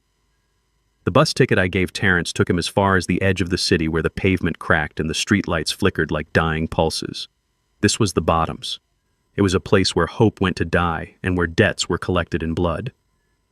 Terrence stumbled off the bus. His midnight blue suit was stained with sweat and grime. He had lost one of his Italian shoes in the scuffle at the hotel and was limping. He looked like a fallen prince wandering through a graveyard. He tried to hide in an alleyway behind a liquor store. He curled up behind a dumpster, shivering not from the cold but from the withdrawal of his power. He had been a king in the morning and now he was nothing. He thought he was safe in the shadows. He thought he had escaped, but the Greeks had eyes everywhere. A black sedan rolled slowly down the street. It didn't look like a police car or a luxury vehicle. It looked like a shark patrolling a reef. It stopped right in front of the alley. Two men got out. One of them was the man with the spider tattoo on his neck. The man Terrence owed $500,000 to. Terrence saw them and tried to run. He scrambled over garbage bags, slipping on rot and filth, but he was weak. He was soft. The men caught him before he made it 10 feet. They didn't shout. They didn't make a scene. They simply grabbed him by the collar of his ruined shirt and threw him against the brick wall. "Please," Terrence begged, putting his hands up. "I can get the money. I just need time. My father, he is rich now. He will pay you." The man with the spider tattoo laughed. It was a dry, dusty sound. "Your father bought your debt from the books, kid. But you still owe us for the inconvenience. You owe us for the time we wasted watching you pretend to be a big shot." They didn't break his legs. That would have been too easy. Instead, they stripped him. They took the jacket, they took the shirt, they took the remaining shoe, they took his watch, they took his wallet, which was already empty. They left him in his underwear, shivering in the filth of the alley. "You are not worth killing," the man said, leaning close to Terrence's face. "You are worth zero. You are a ghost. If we see you in the city again, we won't just take your clothes. We will take your skin." They left him there. Terrence slid down the wall, hugging his knees to his chest. He wasn't crying anymore. He was hyperventilating. His eyes were wide, darting around the dark, terrified of the rats, terrified of the cold, terrified of the man he had become. He was completely broken. The arrogance was gone, scraped away by the rough brick of the alley wall, leaving only a raw, terrified animal. I watched it all. I was sitting in the back of Jeremiah's town car, parked across the street. The windows were tinted dark so no one could see in, but I could see out. I saw my son being thrown against the wall. I saw him stripped. I saw him left in the dirt. My hand moved to the door handle. It was an automatic reflex, a father-s reflex. Every instinct in my body screamed at me to open the door, to run across the street, to cover him with my jacket, to pick him up and tell him it was going to be okay. He was my boy. He was the child I had held in my arms when he had a fever. He was the toddler I had taught to walk.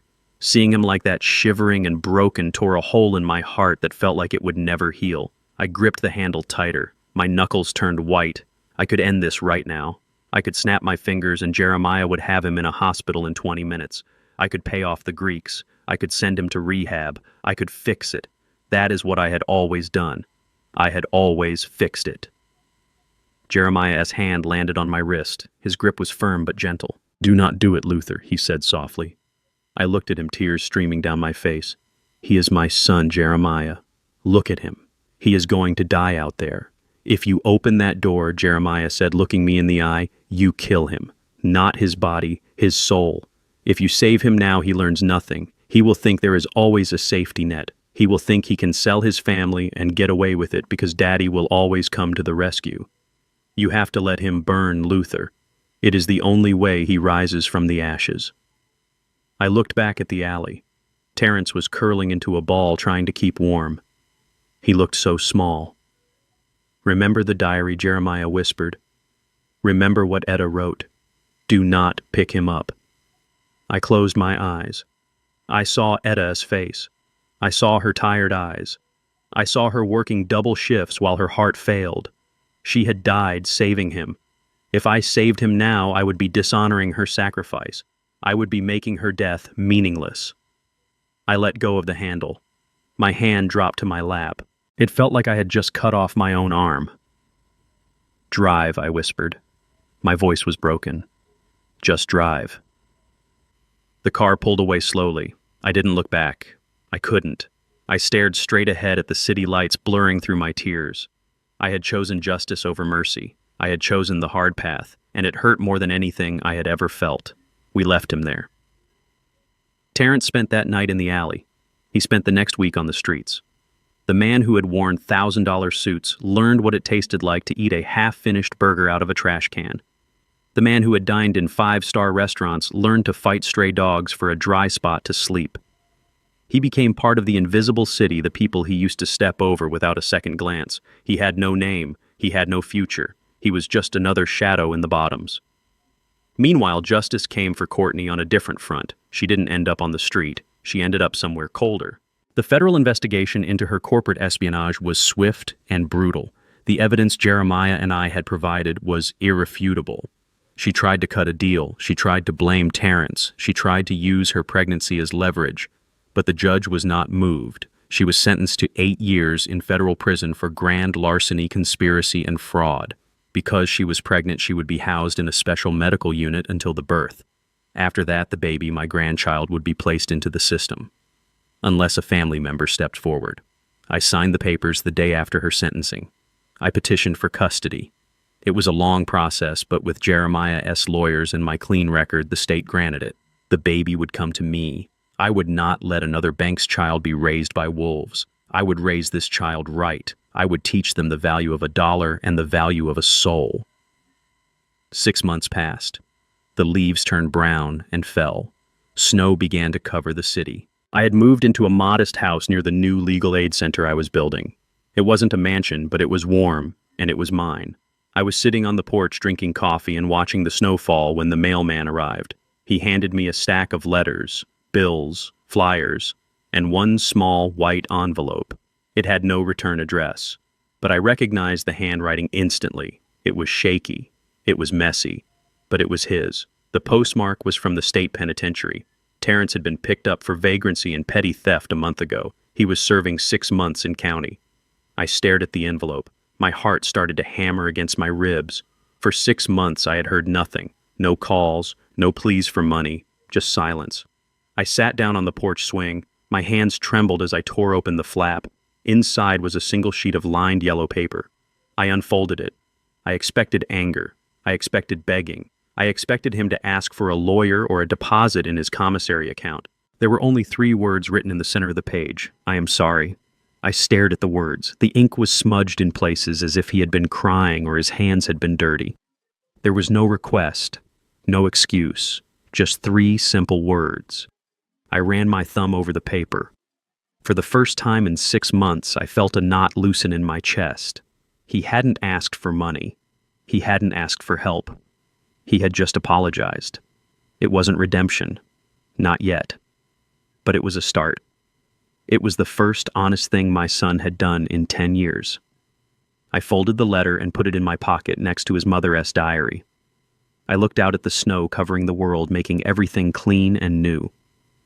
Maybe Jeremiah was right. Maybe you have to burn it all down before you can build something real. I stood up and went inside. I had a nursery to paint, and for the first time in a long time I had hope. I sat in the nursery, the smell of fresh paint filling the room. The walls were a soft yellow, the color of sunshine, the color Etta had always loved. The crib was assembled, standing in the corner, waiting for the new life that would soon fill this house. But my mind wasn't on the future. It was on the piece of paper trembling in my hands. I read Terrence's letter for the 10th time. The handwriting was cramped and erratic, written with a dull pencil on cheap commissary paper. There were no requests for money. There were no pleas for a lawyer. There were no excuses about bad luck or misunderstandings. It was just a raw accounting of his days. He wrote about washing trays in the mess hall. He wrote about the cold in the cell block. He wrote about the silence at night when the lights went out and he was left alone with his thoughts. He wrote about Etta.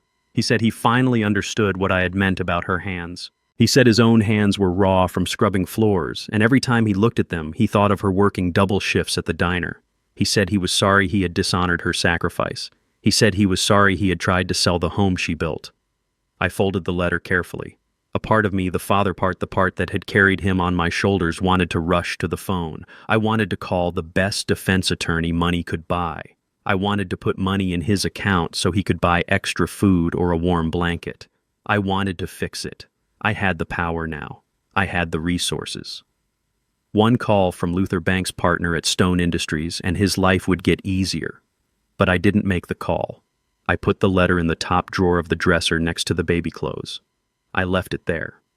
It was the hardest thing I had ever done. Harder than laying track in the summer heat. Harder than walking away from the boardroom. But I knew that if I softened the blow, if I cushioned his fall, I would be robbing him of his redemption. He needed to feel the cold. He needed to scrub the floors. He needed to rebuild his soul from the ground up, just like I had to rebuild my life. I felt a strange lightness settle over me. It wasn't happiness exactly, but it was peace. The guilt that had followed me for months, the feeling that I had failed him as a father, finally began to fade. I hadn't failed him. I was loving him the only way that mattered now. I was loving him enough to let him become a man. I stood up and walked to the window. The snow was melting, revealing the first shoots of green grass. Life was returning. The winter was over. 2 weeks later, I stood on a podium in front of a renovated brick building in the heart of the city. A large crowd had gathered. Reporters flashed cameras. City officials stood in stiff rows, smiling for the press. Beside me stood Jeremiah. He was wearing a suit that cost $5,000, but he still stood with the slouch of a street fighter, his eyes scanning the crowd for threats. Above us, a large banner snapped in the breeze. The Etta Banks Center for Senior Justice. This wasn't just a law firm. It was a fortress for the forgotten. It was a place where the elderly, the vulnerable, and the discarded could come for protection. We had hired the toughest lawyers in the state, men and women who hated bullies as much as I did. We had social workers, investigators, and forensic accountants. We were building an army to fight the kind of war I had fought alone. I stepped to the microphone. My hands didn't shake. I looked out at the sea of faces. "My name is Luther Banks," I said, my voice booming over the speakers, and I was almost erased. I was almost silenced by the people who were supposed to love me. I told them a condensed version of my story. I talked about the isolation. I talked about the fear. I talked about the feeling of being invisible in your own home. I saw heads nodding in the crowd. I saw old women wiping tears. I saw younger people looking down at their shoes in shame. "We are here to say that you are not invisible," I continued. "We are here to say that your life has value. Your sweat built this city. Your sacrifices built these families. And we will not let anyone take your dignity, not for a house, not for a check, not for anything." I cut the ribbon. The crowd cheered. It was a sound like thunder. As the ceremony broke up and people began to tour the facility, I saw a commotion near the entrance. A young man in a sharp suit was arguing with an elderly woman. She looked frail, dressed in a coat that was too thin for the weather. She was crying. "You have to sign it." "Mom," the young man was hissing, gripping her arm. "It is just a loan application. I need the money for the business." I felt the heat rise in my chest. It was a familiar heat. I looked at Jeremiah. He had seen it too. He was already moving. We walked over. The young man didn't notice us until my shadow fell over him. "Let her go," I said. The young man spun around. He looked annoyed. "Who are you? This is a family matter." "Beat it, old man."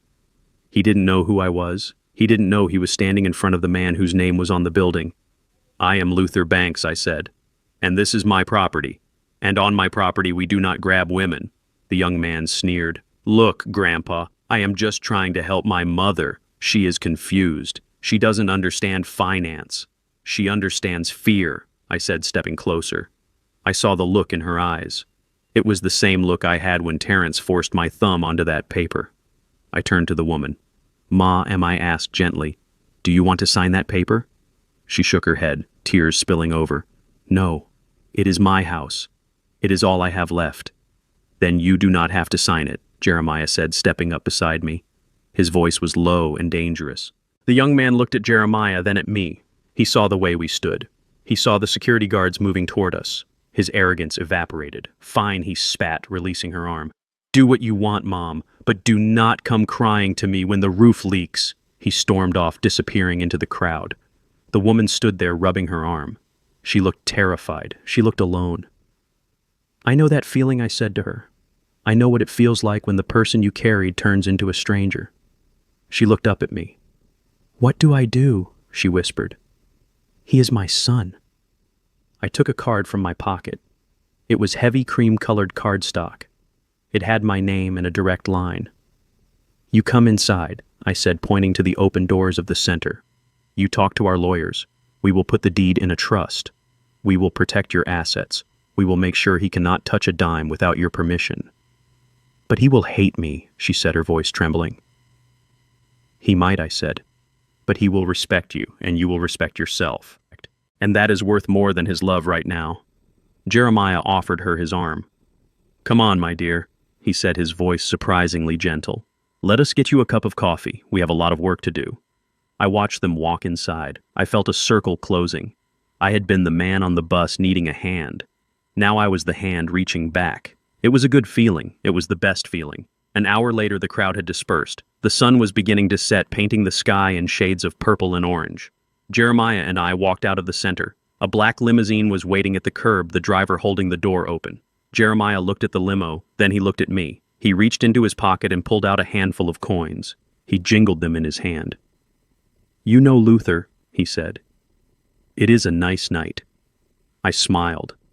I reached into my own pocket. I didn't carry loose change anymore, but I always kept $2 in quarters just in case. "It is a beautiful night, Jeremiah," I said. We waved the driver away. He looked confused, but he closed the door and drove off. We walked to the bus stop on the corner. We stood there, two men in bespoke suits worth thousands of dollars waiting for the number 42 bus. People walked by and stared. They didn't know what to make of us. Were we bankers? Were we politicians? Were we crazy? The bus rumbled up its brakes, squealing. The doors hissed open. The driver was the same one from that first day. He looked at us. He looked at the suits. He looked at Jeremiah's clean-shaven face. His eyes went wide. "You guys again?" the driver asked. Jeremiah dropped his coins in the box. "Just two working men heading home," he said, winking. I dropped my quarters in. It sounded like a bell. We walked to the back of the bus. We sat in the same seats. The plastic was hard and cold. The bus smelled of diesel and wet coats. It was loud. It was bumpy. It was perfect. "Why do we do this?" Jeremiah asked, looking out the window as the city rolled by. "We could be drinking scotch in the back of a Rolls-Royce." I looked out the window too. I saw the people on the street. I saw the workers heading home. I saw the life of the city. "Because you cannot see the world through tinted windows, Jeremiah," I said. "You forget what it looks like. You forget what it feels like to struggle. And if you forget the struggle, you forget the people." Jeremiah nodded. "You are right, partner. You are always right." He leaned back, crossing his legs. "So what is next?" "We fixed the law firm. We built the center. What do we conquer tomorrow?" I thought about it. I thought about the baby coming. I thought about Terrence in his cell. I thought about the thousands of people like me who were still waiting for someone to stand up for them. "Tomorrow," I said, watching the sun dip below the skyline, turning the clouds into fire. "Tomorrow we go back to work.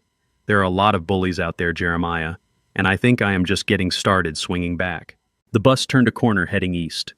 Through the front windshield I could see the moon rising pale and sharp against the darkening sky. It was a new night, but for the first time in a long time I wasn't afraid of the dark. I had walked through the fire and I had come out the other side. I was Luther Banks, and I was finally home. I look back at my own choices and speak to you, honestly don't do what I did. I confuse sacrifice with silence and love with endurance. This family story taught me that family betrayal doesn't begin with hatred. It begins when you excuse harm. Another family story like mine shows that boundaries are not cruelty. I believe God watches how we protect our dignity. God does not ask us to erase ourselves for others. God asks us to stand in truth. If this family betrayal resonates, learn from my family story. Love without limits can destroy you. My personal belief is simple. Family betrayal ends only when courage begins. If this story moved you, share your thoughts below and consider subscribing. Thank you for staying until the end. Please note, upcoming stories include fictionalized elements for educational reflection. If that's not for you, you're welcome to choose other content.